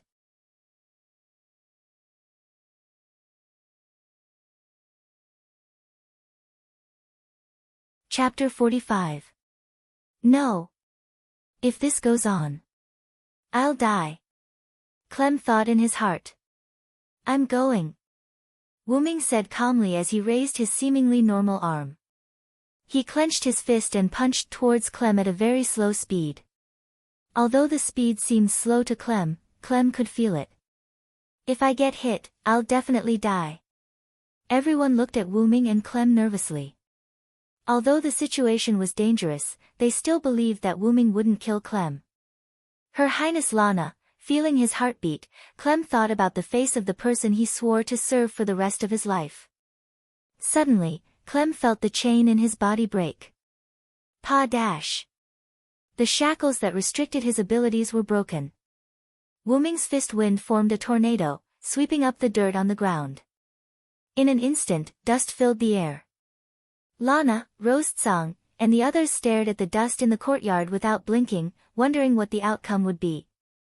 Slowly, the smoke and dust dispersed, revealing the figures of two people. Clem. Princess Lana couldn't help but call out. Clem's posture didn't change as he stood on the spot. The sword in his hand was swung forward, held tightly by Wuming's other hand. Wuming's arm that swung out stopped beside Clem's head. Wuming slowly retracted his arm and smiled at Clem. Congratulations, you've broken through your limits. This sentence was like the last straw that broke the camel's back. After Clem heard it, his body couldn't support itself and fell to the ground. Breathing heavily and feeling the pain on his body, Clem looked at the sky. He had never felt the sky was so blue before. Even under my aura, you can still dodge and swing your sword. Seems like your awareness is quite strong, Clem. Wuming then took out a healing potion from Dragonist and passed it to Princess Lana. This is a healing potion, Princess Lana. Give it to Clem. Everyone looked at the red healing potion with doubt in their hearts. After all, in this world, healing potions were all blue in color. Red potion. But under the mask of Ibiruai's face, there was a slight change. What is it, Ibiruai? Gedgeland asked Ibiruai. No. I'm fine. After Lana fed the healing potion to Clem, everyone returned to the meeting room. Clem asked impatiently as soon as he sat down, fully recovered. Lord Villo, just now the Villo understood Clem's doubts and asked. A person's brain will limit most of their skills to prevent damage to their body. Just now, you broke through part of the limit under my pressure, which is why your body is in so much pain. After taking a sip of the tea, Wuming put it down. Now, you should be able to control the release of this restriction. You should be able to sense it yourself. Yes, thank you very much for your guidance, Sir Villo. This humble one is eternally grateful. Well, Virgin, you have indeed become stronger, although it was only for a moment. You should have reached the level of a platinum-level adventurer. Gejlin said from the side. In this world, there was a profession called an adventurer. Wuming knew from the interrogation of the people from the Sunshine Holy Bible that adventurers were people who dealt with monsters. These people were similar to multi-purpose mercenaries, and were managed by the Adventurers Guild. The adventurers' level was differentiated by the rarity of the metal. The metal that symbolized their identity from lowest to highest were copper, iron, silver, gold, platinum, mithril, orichalcum, and stainless steel. Hearing this, Wuming reached out his hand, and a thin white knight's sword appeared in Wuming's hand. Then, how about adding this? Wuming tossed the knight's sword to Clem. This is stainless steel. Clem was confused. It's a pure stainless steel knight's sword. When everyone heard this, they were all shocked. Although a small amount of stainless steel could increase the weapon's quality, no one would use pure stainless steel to forge a weapon. Moreover, with such a large piece of stainless steel, it was hard to say if they could find a blacksmith who could forge a pure stainless steel weapon. After all, stainless steel was the hardest metal in this world. How can I, Mr. Villo, I can't accept such a valuable weapon. Clem's expression was determined not to accept it, and Rosetsong's expression was the same. After all, no one would be so nice for no reason. Okay, just accept it. After all, I still have something to ask of Her Royal Highness. Of course, Mr. Villo. Everyone was confused. After all, accepting a request without hearing it was strange no matter how they looked at it. But after thinking about it for a while, Hagrid felt relieved. Wuming also looked at Princess Lana in confusion, then seemed to have thought of something. It seems that Her Royal Highness Lana values Sir Clem a lot. Princess Lana just smiled sweetly. Of course, after all, I like Clem the most. Clem's young face blushed when he heard that. Then, Her Royal Highness Lana is not afraid that I will make a request that will harm the kingdom? You must be joking. As I said before, I believe that Mr. Villo who saved His Excellency the warrior is a good person. Wuming waved his hand. Forget about being a good person, I just thought that Good Jefu was a good person, so I helped him. That's enough. Lana smiled. My request is simple, if you have any business in the future, please consider me first. No one in the conference room spoke. A moment later. Is that all, Mr. Villo? Princess Lana asked. That's all. How about it, can you accept it? Okay, no problem. But, with such a small request, you let me accept such a valuable treasure, Clem was still a little unbalanced. It's okay, Clem, just accept it, this is a reward for your determination to protect. Wuming smiled. Yes. Mr. Villo, I will live up to your expectations, and I will use it well. Clem accepted it quite solemnly.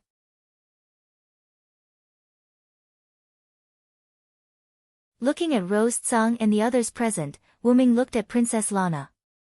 Then that's it for today, I'll take my leave first.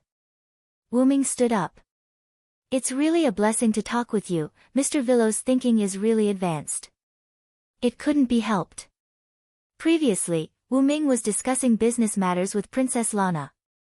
As they talked, the topic deviated from the main topic. They even talked about the country, policies and such. Wuming even expressed his own opinion, which made Princess Lana very surprised. After all, Wuming was a modern person, and his ideology and culture were definitely more advanced. Of course, Her Royal Highness Lana's opinion surprised me, as expected of the Golden Princess.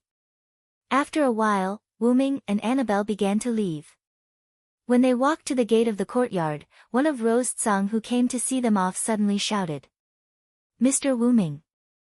Wuming paused after hearing it, but he recovered in an instant and continued to walk forward. Wait a minute, Mr. Villo.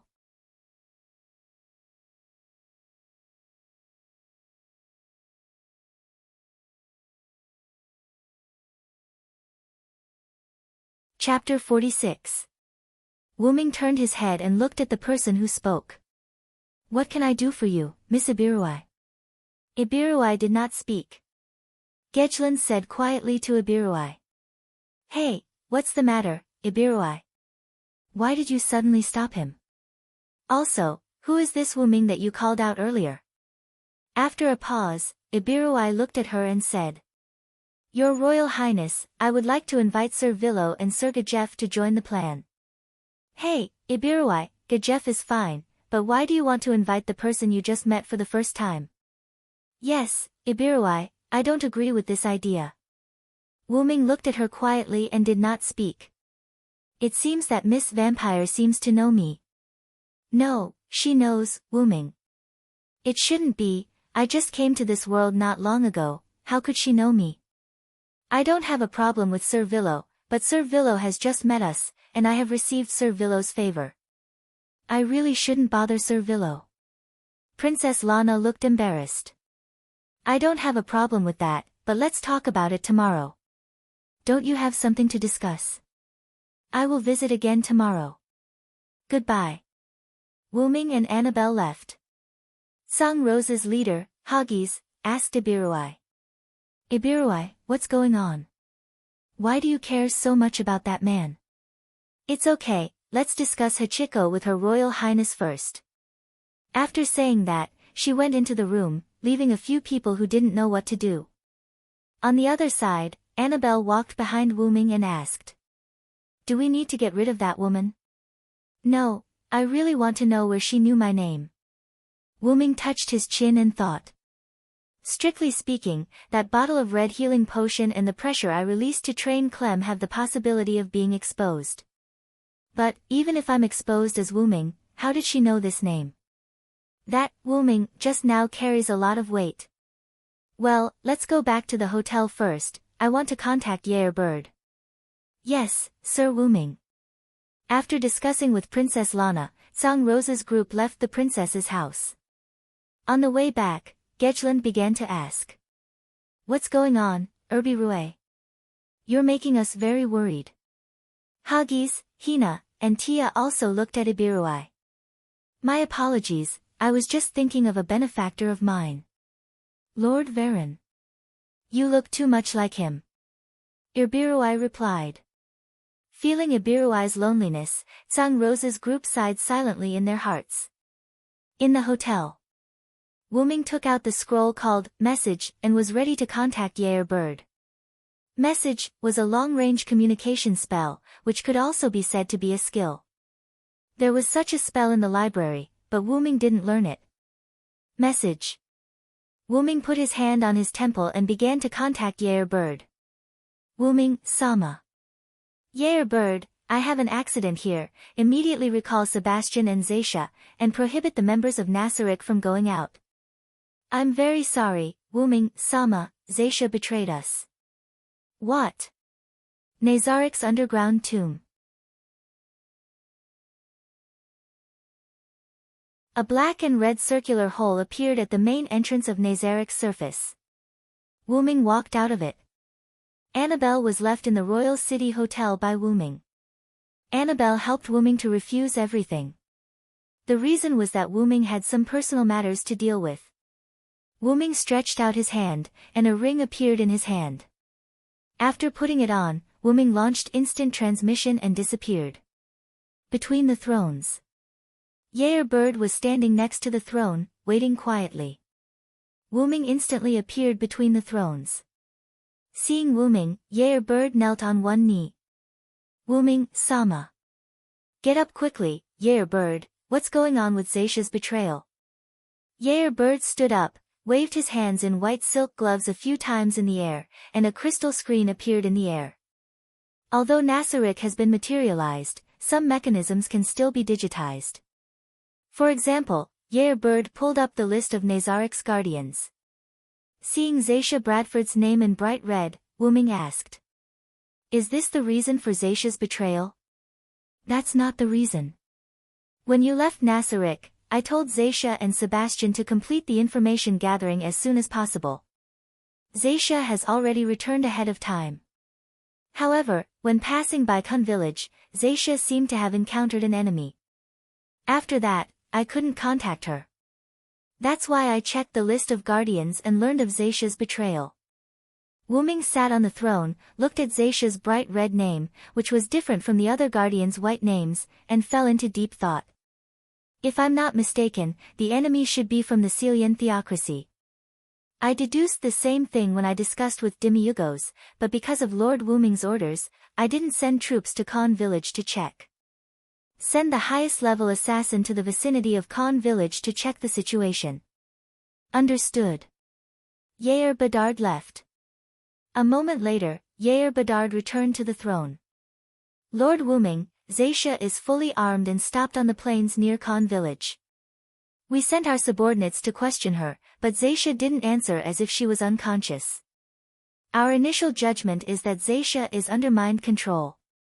To be able to affect the undead who are immune to mind control, the other party has at least a world-class item, Wuming analyzed after pondering for a moment. Wuming frowned. Although Wuming was much stronger than these level 100 NPCs, if he could control Zacia's mind, Wuming did not dare to say that it was ineffective against him.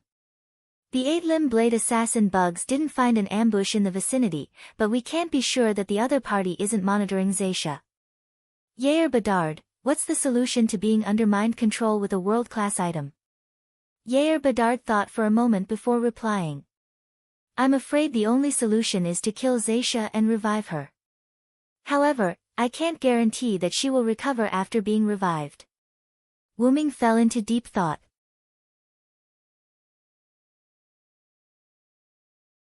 As expected, mental labor isn't suitable for me. Yair Bedard. Yes. Gather the guardians. I have something to say. Understood. Soon, a group of guardians gathered in the throne hall, including Sebastian, who had already returned.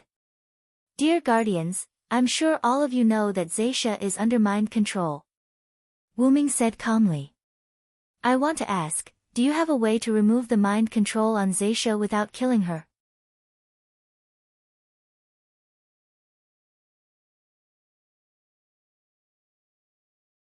Chapter 47. Looking at the silent guardians, Wuming thought to himself. It seems that I can only kill Zacia. I'm very sorry, Wuming-sama, we can't solve the problem for you. It's a crime worthy of death. Demiurgos said in a serious tone. Don't say that, Demiurgos.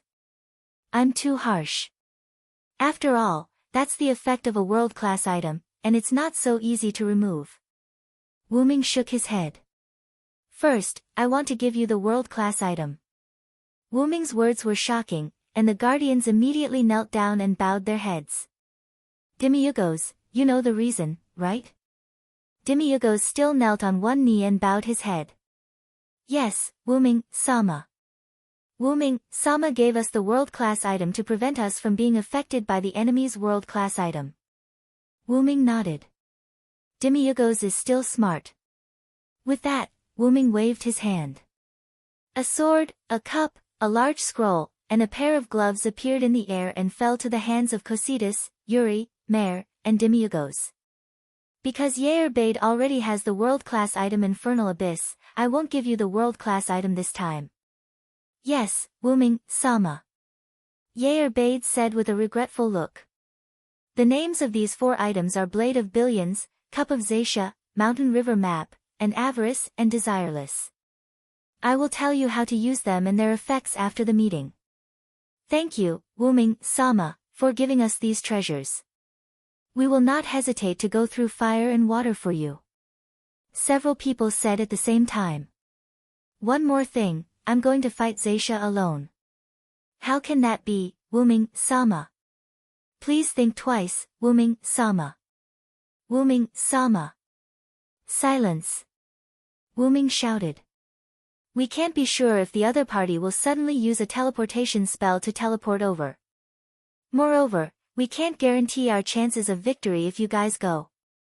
Most importantly, you are like newborn children. I am someone who has accepted your loyalty. How can I let you kill each other? Lord Wuming, since you've already made your decision, as your subordinates, we shouldn't say anything more. However, please promise us that you'll return safely, Bade said. I agree. In Wuming's bedroom. Wuming placed many props in front of him. It feels like I'm raiding a dungeon. Seriously, how can someone like me, who has experienced many battles, be used to preparing for a one-on-one battle like a game? As mentioned before, after Nasarik transformed into a physical body, he retained some of his digitized parts. For example, Nazarik's members could use magic to detect a target's HP and MP, and Ye or Abed could also manage Nasarik through the system. Sure enough, it's more suitable for me to fight directly. Can I determine if there are any players on the other side? At the end of the meeting, Demiyugos proposed that after a series of anti-teleportation spells, anti-detection spells, and other spells were placed near Satya, Wuming would fight Satya one-on-one. In Wuming's view, whether it was NPCs or players in Yggdrasil, their abilities were not strong. At least in Wuming's view, no one in Nasarik could defeat him without using special skills or items. The only hidden danger now was that he didn't know if the other party had any special items or skills. I can only say that it's a game. After all, without these special items or skills, the game would become boring. I guess so. After all, I don't play games very much. Wuming picked up the 2 rings in front of him and put them on his left and right fingers. The names of these 2 rings were Meteor Ring and Eternal Calamity Serpent Ring. Eternal Calamity Serpent Ring was one of the 20 world-class items. Because he wanted to guard against the opponent's world-class item effect, and because it was convenient to carry, Wuming chose this world-class item. In Yggdrasil, World Tree, the effect was to make a wish to the game company, and the effect could be extended to the whole game. Of course, whether the content of the wish could be approved was another matter. After transforming into a physical body, the effect of the ring became, make a wish, a real wish. However, because of the special effect of disappearing and randomly appearing in a corner of the world after using it, Wuming didn't dare to use it casually. At most, he would only use it when he was in danger. Meteor Ring, on the other hand, could cast the super magic, Wish to the Stars, unconditionally. The effect had 3 weakened versions of the wish skill, and there were many restrictions. After 3 wishes were made, there would be a long cooldown period. It could be said that it was an item that could determine the winner. After all, Wuming didn't have many ultimate skills. Other than Yggdrasil, and X Silver, Meteor Silver, S Noble Phantasm, Wuming had no other skills that could be considered as his ultimate skill. Enkidu has been sleeping since he first came to this world. Most of the magic Wuming learned couldn't be used as ultimate skills. After all, the magic stored in the library was either magic books with a limited number of times or written materials that couldn't be learned. The skills Wuming learned, such as Dragon Thunder and Heavenly Fire, were useful against the natives, but they didn't have much effect on Zaisha, a level 100 NPC. Ah, my head hurts. Sure enough, I still haven't learned it well, Master. Wuming remembered his master, Skaha, who could kill a god with just a magic spear and his own martial arts. Sure enough, I'm still too inexperienced. My bloodline ability is basically harmless. For example, Wuming's origin dragon bloodline ability, time travel adaptability, powerful physique, endless magic power, and transformation effect of Calamity Dragon. Suddenly, Wuming felt a message in his mind. Wuming put his hand on his temple. What's wrong, Yerbade? Master Wuming, some humans who look like adventurers are approaching Zaisha. Understood. Stay put, I'll go check the situation. Master Wuming, don't you need guards? No, to avoid misunderstandings, you can continue to hide near Zaisha. Yes, Master. Wuming disconnected the communication and lay on the bed. When it rains, it pours. I hope those adventurers can retreat on their own. As the portal closed, Wyrm appeared on the plain near Khan village. So, those are the adventurers who are approaching. Wyrm looked at the adventurers coming toward him. Wyrm took out Yggdrasil and threw it into the air. After a while, Funbaba appeared behind Wyrm. Those adventurers also seemed to have seen Wyrm and Funbaba, and they all stopped for a while. 3 people who seemed to be captains came over. Are you the captains of the adventurers who came to crusade against the vampire? Yes, I'm Parodi from Sirius.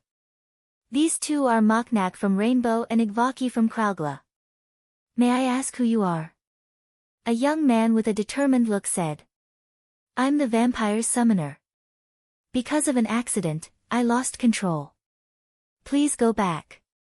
This is not something you can intervene in. But, even if you say so. Parodi had a troubled expression on his face. Don't waste your breath on him. Igvaki said. Who knows, maybe he's actually here to steal our credit. He thinks that he can do whatever he wants just because he has a good-looking magical beast. To be honest, Funbaba was not tall, and it looked gentle, but it did not mean that Funbaba would not kill. Funbaba raised its leg, and in an instant, a huge man-eating flower appeared at Igvaki's feet. In an instant, Igvaki was eaten by the man-eating flower before he could even make a sound. Parodi and Moknak put their hands on their weapons with a solemn expression. I'm in a bad mood. Persuading you to leave is for your own good. Do you have to make an example of me? Ah! Wyrm released the aura of a giant dragon. The wind pressure caused by his aura overturned the adventurers in the distance, and Parodi and Moknak in front of him were unconscious. Wyrm slowly retracted his aura. Ever since Silent Wonder turned into a dragon, he had mastered an invisible pressure similar to draconic aura. This could be considered a blessing in disguise. Looking at the hurried and orderly retreat, Wyrm turned around and walked towards Satya.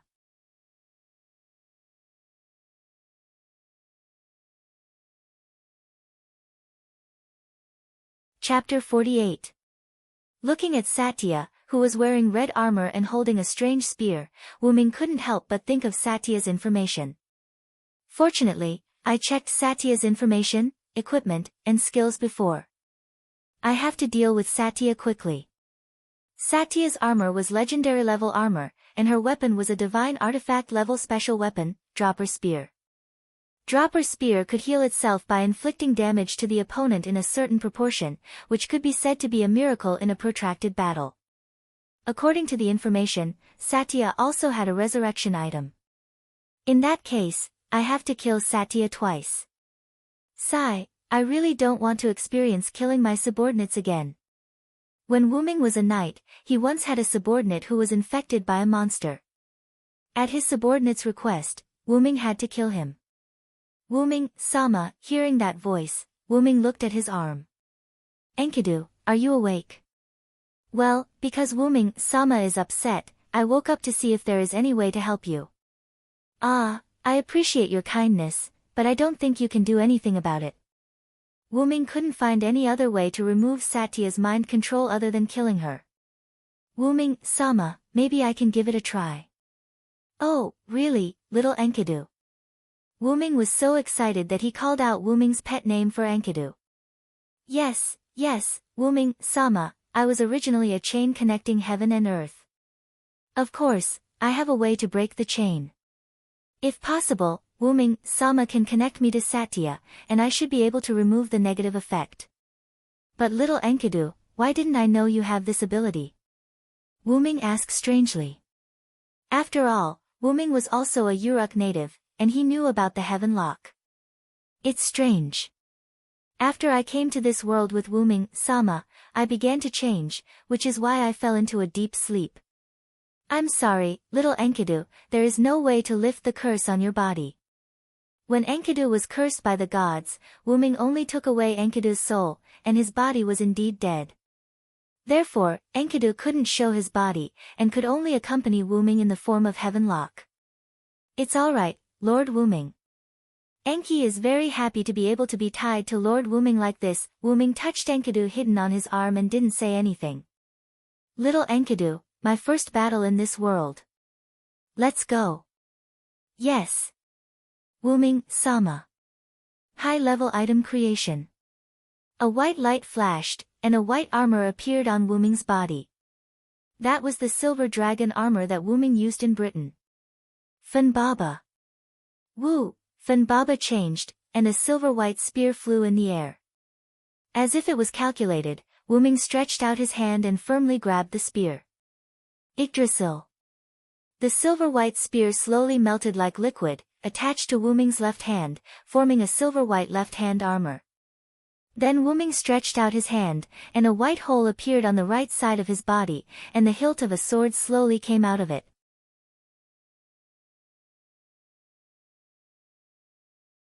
Wyrm held the hilt with his right hand and pulled it out. The silver-white holy sword appeared in Wyrm's right hand. Heavenly fire. The white flame attached to the silver holy sword. Then I'll start first, Satya. Wyrm held the sword with both hands and raised it above his head. Although it was daytime, there was a trace of starlight in the sky, and the starlight began to gather on the sword. Silver, meteor, silver. The white holy sword gathered the light, and the moment the real name was shouted, the light overflowed. A huge silver-white beam of light rose into the sky, and the silver-white beam of light continued to expand, covering a few kilometers in an instant. 1/3 of the nearby forest was destroyed, and Khan village was almost affected.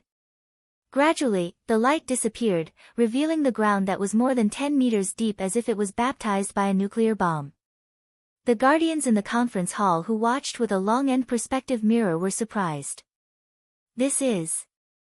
It's comparable to the destructive power of supreme magic. As expected of Wyrm, Sama. Demiurgos pushed his glasses and said with a trembling voice. That seems to be the attack launched by Wyrm, Sama's weapon. Is it a world-class item owned by Wyrm, Sama? Cositas opened his mouth.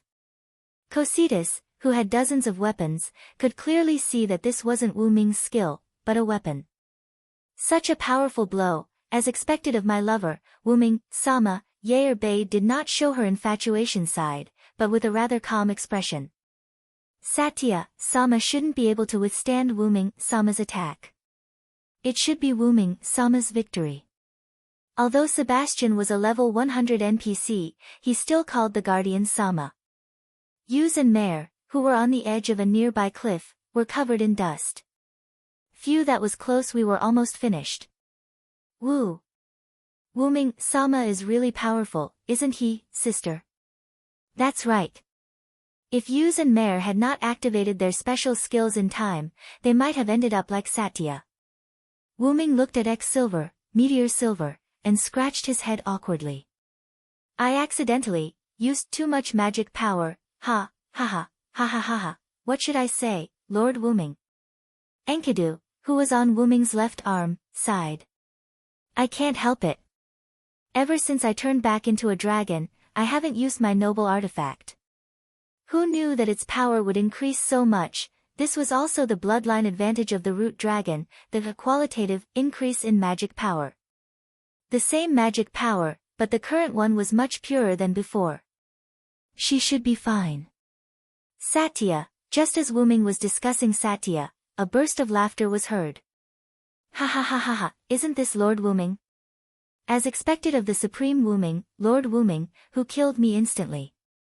Fortunately, I still have a resurrection item. Lord Wyrm, ha. Sure enough, I've already killed Satya once. What a big mistake.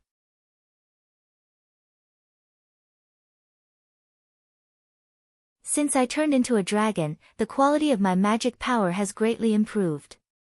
Coupled with the bonus of the Tier 9 spell, Heavenly Fire, the power of Silver's noble artifact is really amazing. Wyrm shook his head and looked at Satya with his eyes hidden under the helmet. I'm sorry, Satya, I accidentally killed you. No, Lord Wyrm, you don't need to apologize, because you just need to let me kill you. Ha. Looking at Satya, who was laughing wildly, Wyrm couldn't help but think. Is he really mentally ill? If that's the case, Shaoen. Yes. The silver chain appeared on Wuming's left gauntlet, and the chain seemed to be endless, shooting toward Satya. Such a simple attack, Lord Wuming, why did you use it? Satya instantly used the flying ability of her armor to avoid the entanglement of Enkidu. Is that so, Satya? What about this? The sound of chains colliding could be heard as white holes similar to spatial doors appeared in the air around Satya, surrounding her. Greater teleport. Don't even think about it. Wuming was already prepared. Wuming instantly tore the scroll from Dragonist. What? Greater teleport doesn't work, is it dimensional lock? Yes, it's dimensional lock that can restrain teleport. Enkidu. In an instant, Enkidu extended from each white space and bound Satya. Damn it! Einherjar. As Satya chanted the spell, a white light flew out of Satya's body. After the white light took shape, it was a figure exactly the same as Satya, but this figure was completely white. Einherjar summoned by this skill only had the physical ability of the original body, and it could not use magic or skills. Einherjar rushed toward Wuming, but Satya knew very well that Einherjar was no match for Wuming.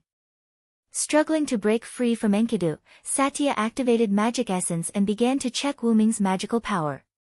What she saw was a huge amount of magical power gushing out like a bottomless pit. As expected of the supreme being of the great underground tomb of Nasarik. You can be said to be an invincible existence, Lord Wuming.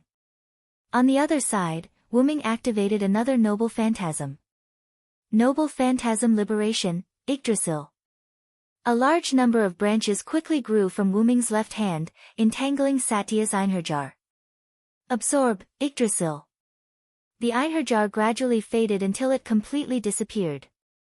So, what should you do now, Satya?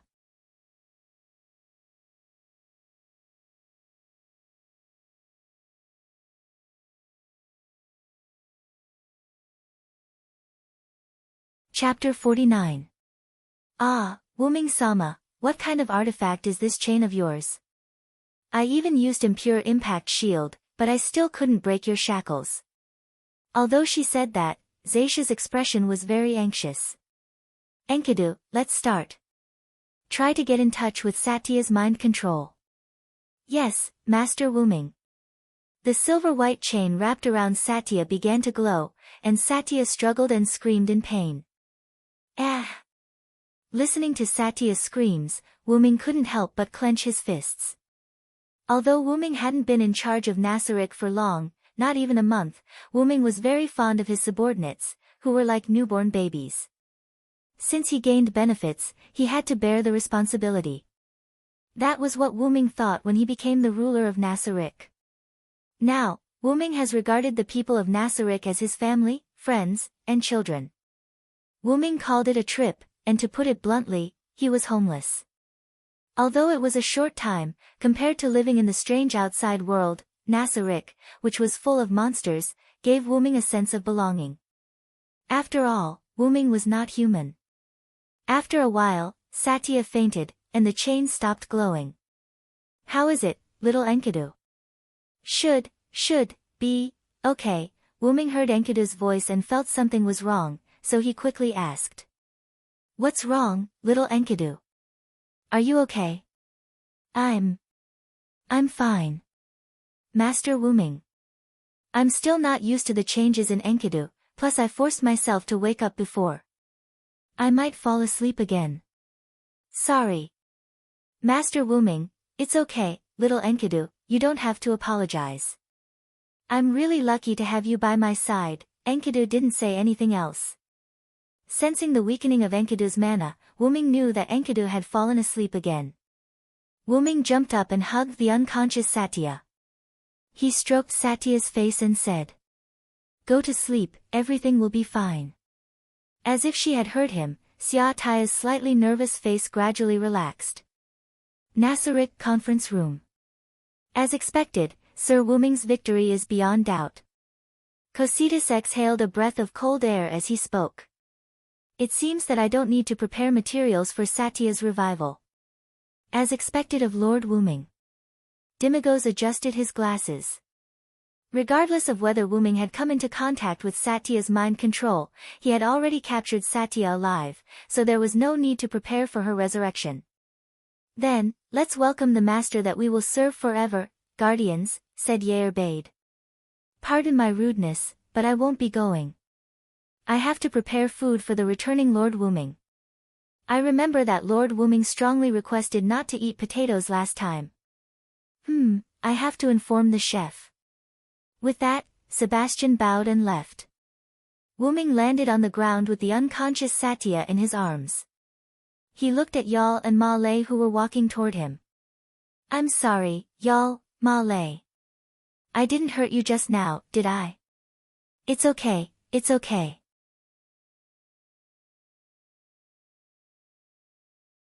I didn't expect Lord Wuming, who had been keeping a low profile in Nasarick, to be so powerful.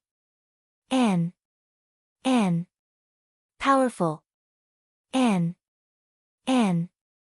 Gentle. Wuming smiled and shook his head. I'm still far from that. You must know that no matter what, there's no end to it. To be honest, Wuming didn't expect a noble artifact to be so powerful. After all, Wuming didn't use a noble artifact many times. The few times that he did, it was because his opponent also used a noble artifact or because his opponent was unmatched without a noble artifact.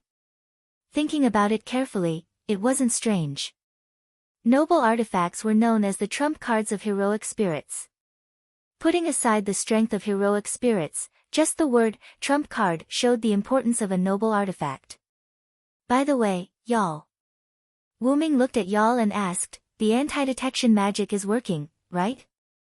Yes, Lord Wuming. Although Lord Wuming's attack destroyed most of the magic, I repaired it in time, so there's no problem. Then, as if he thought of something, Wuming said to Ma Lei, don't make any changes to the traces of the battle here. It can serve as a deterrent. Yes. Lord Wuming. Then, let's go. Yes, Lord Wuming. X2, Between the Thrones, in the audience hall. Wyrm, Demiurgos, Cositas, Sebastian, and the others had been waiting for a long time. Wuming carried Xiataya while the dark elf twins followed behind him. Lord Wuming. Congratulations on your victorious return. Looking at the guardians, including the twins, who were kneeling on one knee, Wuming said, Rise, guardians. Yes, Lord Wuming. Wyrm, check Xiataya's status. Yes, Lord. Wyrm slid his finger in the air and opened a virtual window. Wyrm slid his finger. When he saw Xiataya's name turn from red to white, he heaved a sigh of relief. There's no problem, Lord Wuming. Xiataya's name has turned white. How about this? Bring Xiataya to the room on the 9th floor to rest. During this time, arrange for many monsters above level 90 to guard her and set up many magic traps to prevent Xiataya from going berserk. This. Lord Wuming, to let the servants step into the residence of the supreme beings. Wyrm had an inappropriate expression. It's fine. The other supreme beings won't blame you. Carry out the order. Yes, Lord. Speaking of which, it was strange. Ever since Wuming came to Nasarick, the 9th floor of Nazarik's underground graveyard had been deserted. No, it should be said that this was more befitting of the graveyard's name. In fact, there were quite a lot of people on the 9th floor.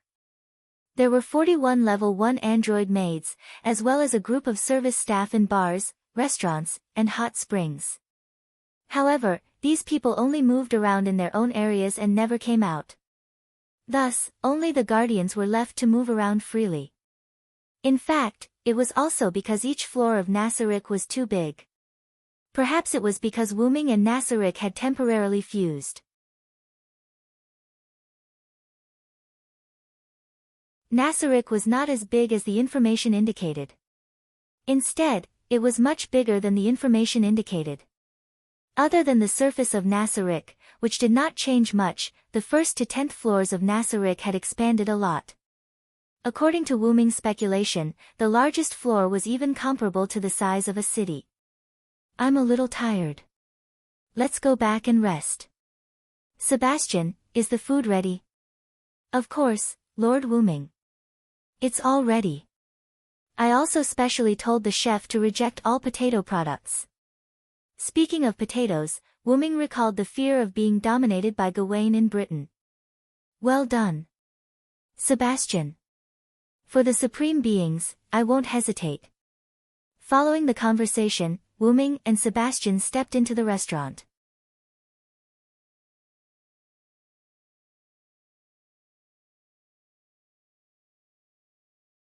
Chapter 50. Wuming looked at the ceiling as he lay on the bed and covered himself with a blanket.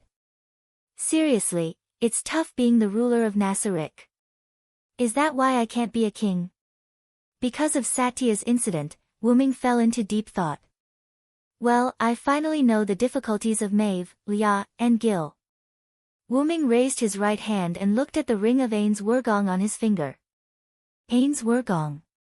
I'm now the king of the devil creatures. To think that I, the holy root dragon, have become the king of the devil creatures. Not bad, he. Wuming put down his hand and closed his eyes. Sleep, I must fully enjoy this beautiful moment. Just like that, Wuming fell asleep under the protection of the devil creatures. The next day, in the audience hall between the thrones. Looking at the empty hall, Wuming spoke in boredom. In that case, although Satya's mind control has been lifted, there's still a trace of a problem. Wuming sat on the throne and leaned sideways against the back of the throne. He supported his face with his right hand and looked as if he had not slept well. It's called a problem, but it's just that after Satya woke up, she remembered that she fought against the Supreme Honorable and felt ashamed, Bird said. In that case, give Satya an appropriate punishment. Wuming scratched his cheek. As expected of the Supreme Honorable. Our master is a great being who rewards and punishes clearly. Bird knelt on one knee and placed his right hand on his heart. Get up, Bird. Speaking of which, does Satya have any information on the enemy? Even the slightest bit would be good. At this point, Wuming's lazy gaze became like a terrifying beast and emitted a dangerous aura. Yes, Lord Wuming. Because of your special item, Satya still retains her original memory. In the report submitted by Satya, it is very likely that the other party is from Celian theocracy. Bird stood up and crossed his hands on his abdomen.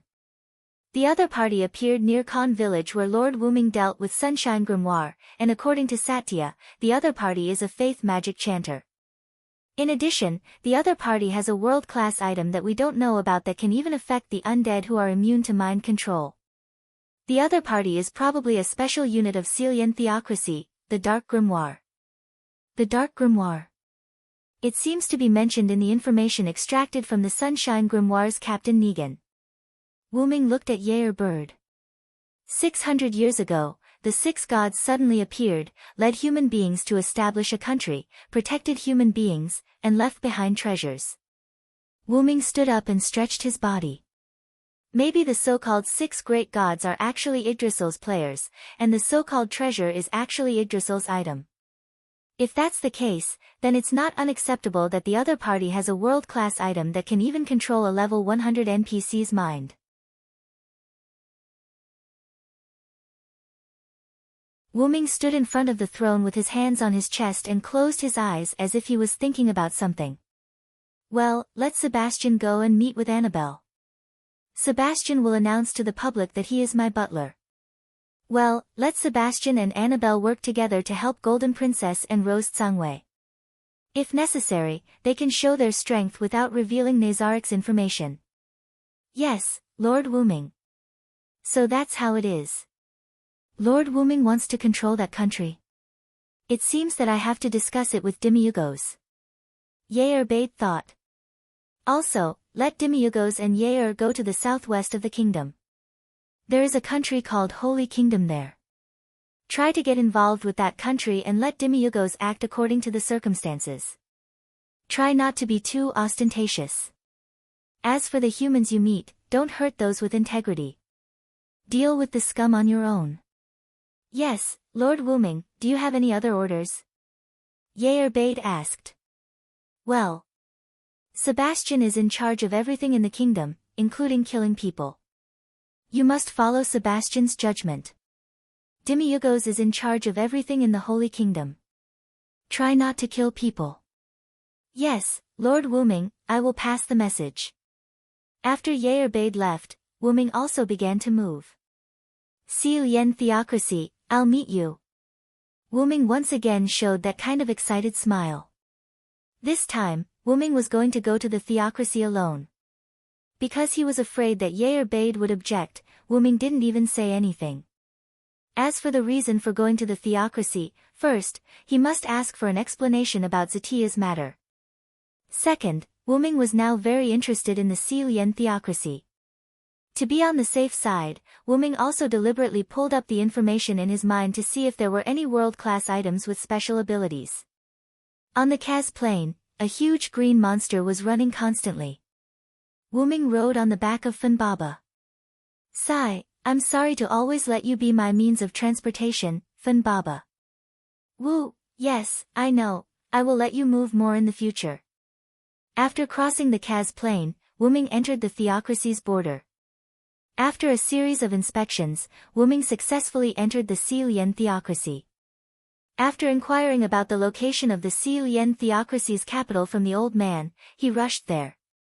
In a hotel in the Seal Yen theocracy's capital, Wuming was still looking through some of the information in his mind. World's will, it is said that as long as you have it, you will always become stronger. Is it true or not? Devastating beauty can forcibly control one's mind. Well, it seems that this should be what controlled Zetia. Holy Slayer's lance can completely delete the target character's data.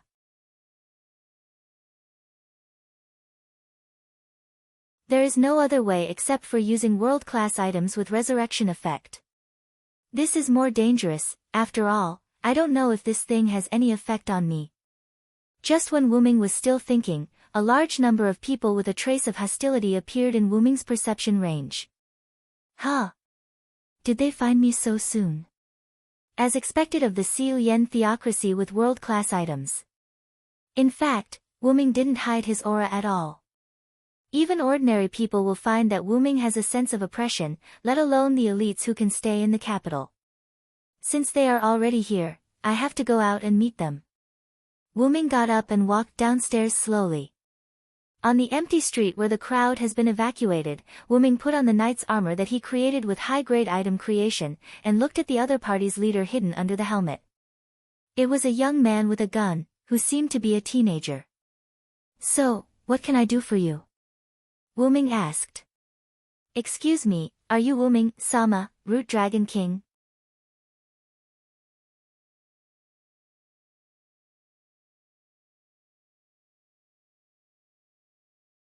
Chapter 51. Hearing the other party's question, Wuming did not answer but fell into deep thought. What's going on?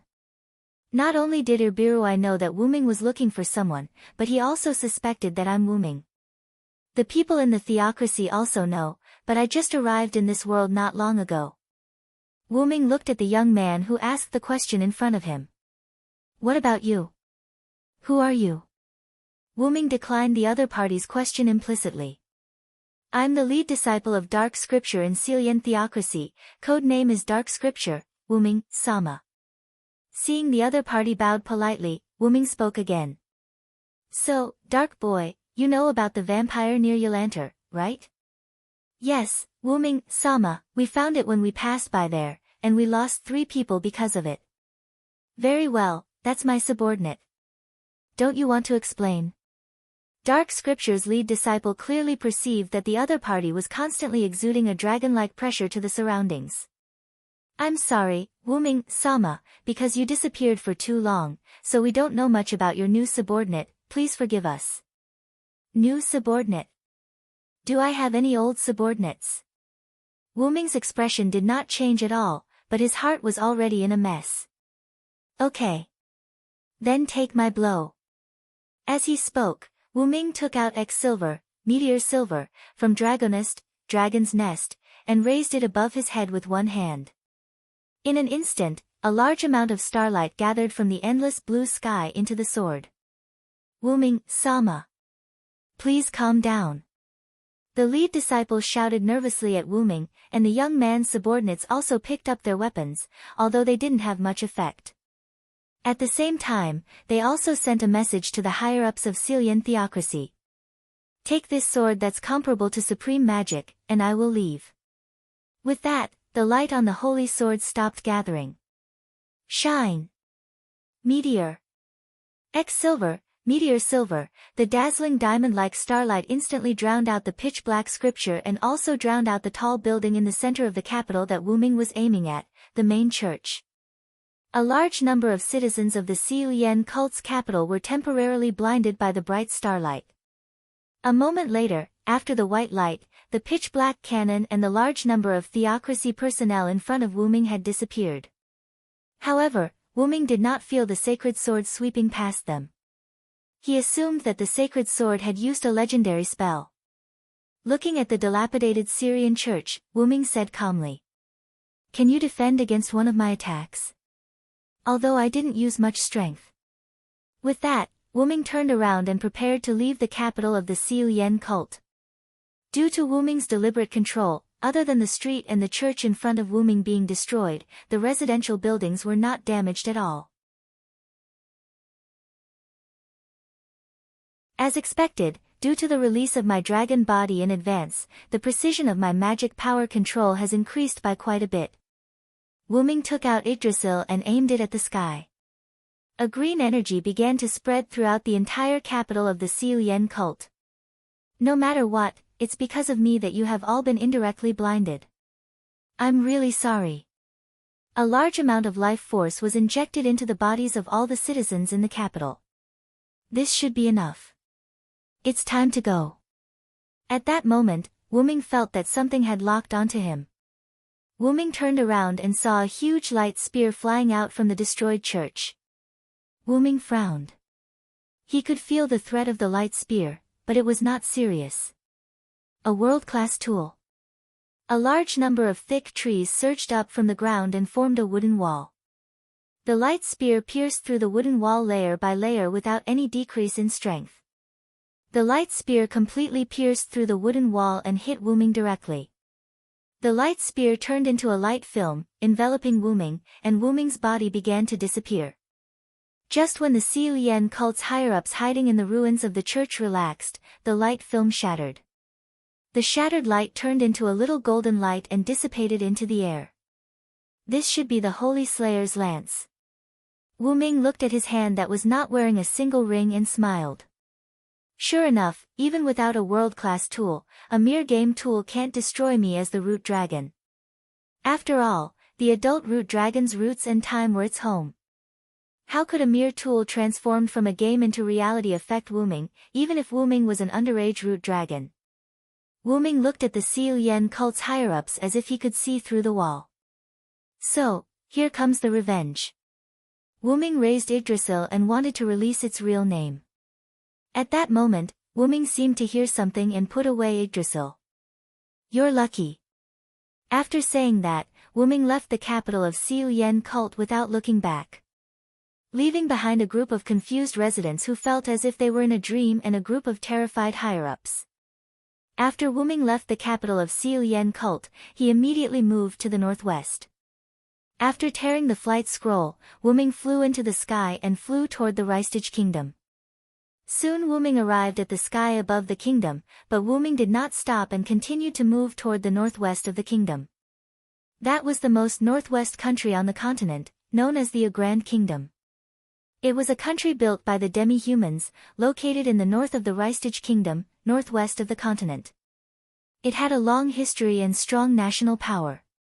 It was said that there were 5 or 7 dragons as counselors.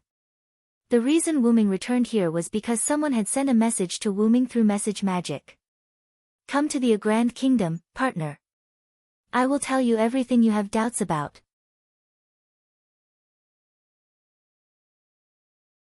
Wyrm sensed the message and map left behind by the other party and arrived at a cave. After entering the cave, Wyrm found a teleportation magic circle in the deepest part of the cave. Wuming activated the magic circle. After a flash of white light, Wuming found himself in a large palace, as if he had been in the palace of Babylon. And on a huge platform in front of Wuming, a huge white dragon was lying on it. "Are you the one who called me?" The dragon raised its head and looked at Wuming. "Sure enough, you don't know me at this time, partner." "Judging by your tone, we are very close," Wuming asked. "Ha ha ha, of course, we are partners who have gone through life and death together." "No, master." This surprised Wuming. "Then, let me guess, is it because of the time travel magic?" "As expected of you, partner. According to the you I know, you came from 700 years later." 700 years later? Wuming was puzzled. "As far as I know, the 6 great gods from 600 years ago, the 8 desires king from 500 years ago, the demon god from 200 years ago, and the 13 heroes should all be transmigrators," the dragon said to Wuming. "Yes, that's right. You told me that back then. And there were other transmigrators 400 years ago, 300 years ago, and 100 years ago, but their strength and character were inferior, and they were all destroyed by us." Wuming looked at the dragon. "This is really interesting. What about me? Did I leave?" "To be precise, you left 100 years ago. Except for the era of the 6 great gods, the 8 desires king, and the 13 heroes when you woke up, the rest of the time you were asleep because you were about to leave your childhood." "Oh. Then I'm going to be an adult." Wuming was a little excited. After all, the root dragon's childhood was too long ago. The dragon smiled. "No, you've entered your youth. That's what you said yourself." For a moment, Wuming felt like the world was joking. "Let's not talk about this first. Why did you stop me from destroying the silent theocracy? And why did you call me here today? To tell me my future?" "Unfortunately, you guessed wrong." "Neither." There was a smug smile on the dragon's face. It was an expression of, "You finally have something you can't guess. I'm going to return the uninscribed book to you today."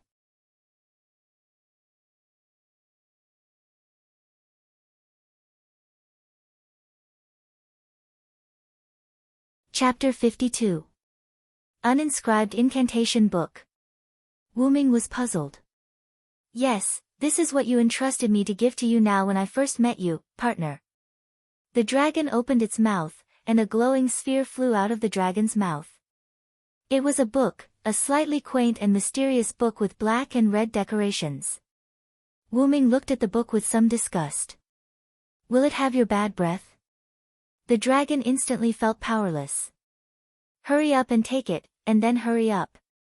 "Really, I'm going to sleep." Wuming held the book and watched as the giant dragon lowered its head.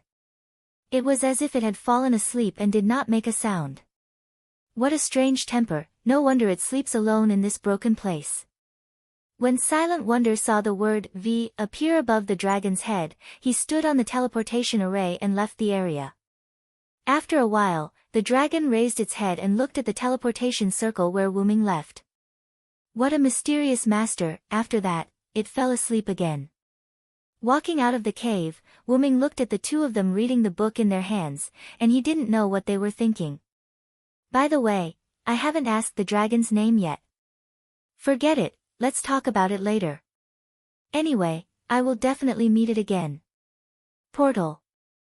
Wuming directly opened the portal connecting to Nasarik and walked in.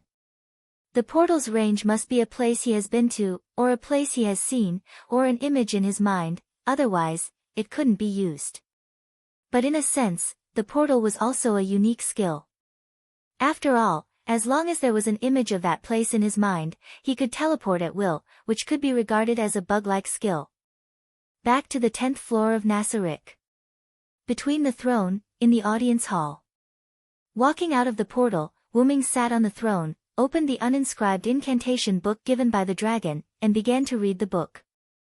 This book would turn to a specific page according to the user's thoughts, that was to say, the user didn't need to turn the pages by himself.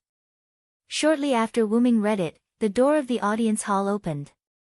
As the door opened, a large number of Nasaric personnel poured into the audience hall. This gave Wuming a fright. Lord Wuming. Lord Wuming, where have you been?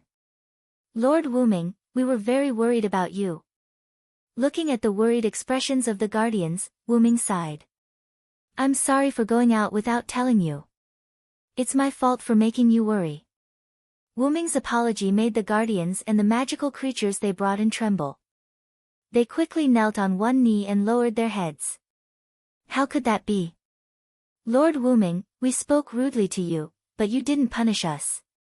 Instead, you apologized to us. This is the fault of us guardians. Please punish us, Lord Wuming, Wyrm said. Please punish us, Lord Wuming, the other guardians and monsters said in unison. Wuming smiled helplessly. These guys were good at everything, but they were too loyal.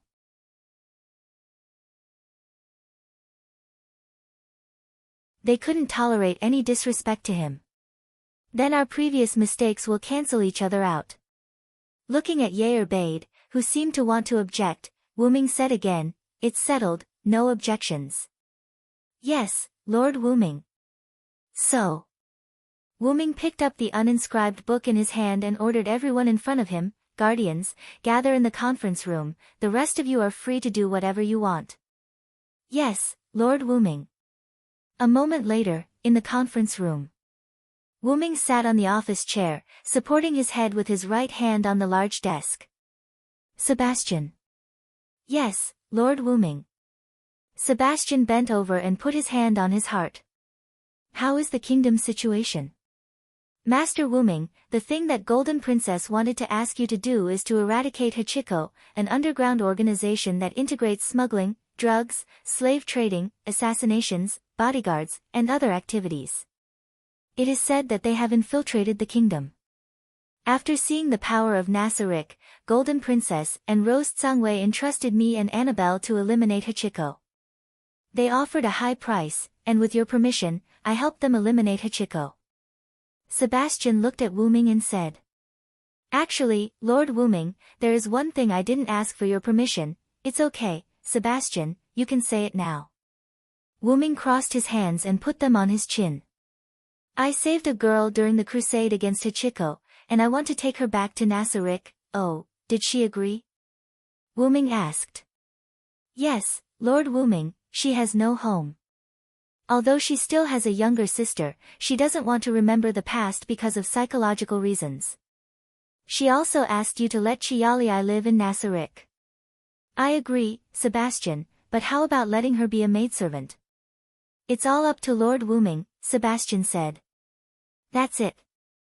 Sebastian, you will convey the message to Chialiai, and at the same time, inform all Nasaric. I now appoint Chialiai as Sebastian's personal maidservant, and at the same time, revoke your position as the captain of the Pleiades star cluster and let Li Alpha be the acting captain.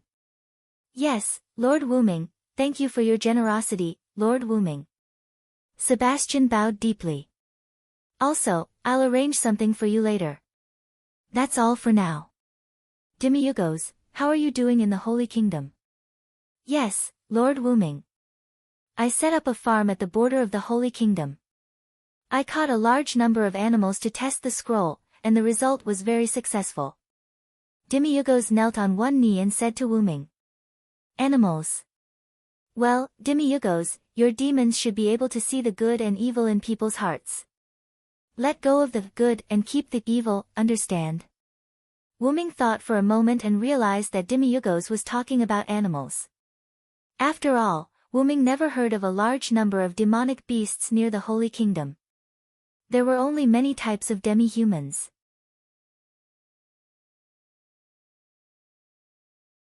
Of course, Lord Wuming, because you like humans and good people, I deliberately avoided these people when I caught them. Demiurgos pushed his glasses. Well done, Demiurgos, get up. As a reward, I will give you this. At the moment when Demiurgos got up, Wuming threw the ring of Ens Ergong to Demiurgos. This is the ring of Ens Ergong. Lord Wuming, this is a supreme treasure that only the Supreme One can wear, how can I? Well, Demiurgos, accept it. This is your reward, understand? Yes. Lord Wuming. I will go through fire and water for Nasarick in the future. Well, y'all, I heard that you found a lizard man village on the way back. Yes, yes. Lord Wuming. Y'all raised his hand and said. Then, Cositas. Yes, Lord. Cositas exhaled cold air. Although the lizard men are useless to Nasarick, I want to see your ability, Cositas. You will go and subdue the lizard men. Yes. Lord Wuming. I will complete your task.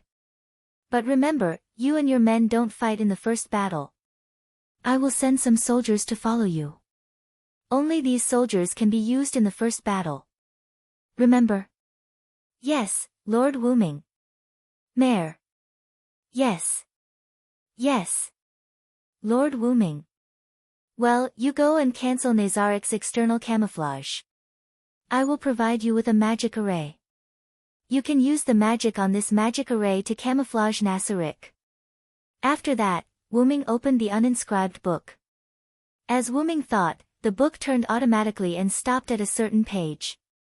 High-level item creation. A blueprint with a high-level camouflage magic array appeared in front of Wuming. I'll leave it to you, Mayor. Yes. Yes, I will not let Lord Wuming down. Then. Satya. Yes. Lord. Seeing Satya's sad face, Wuming said. I've decided to punish you. You're tuning in to the Blissful Bookshelf YouTube channel. We're so grateful for your support, and don't forget to subscribe to join us on this incredible journey through captivating stories. Your generosity through donations truly makes a world of difference, as it's the primary source of revenue that allows me to expand and enhance this channel for you. Thank you from the bottom of my heart for being a part of this adventure.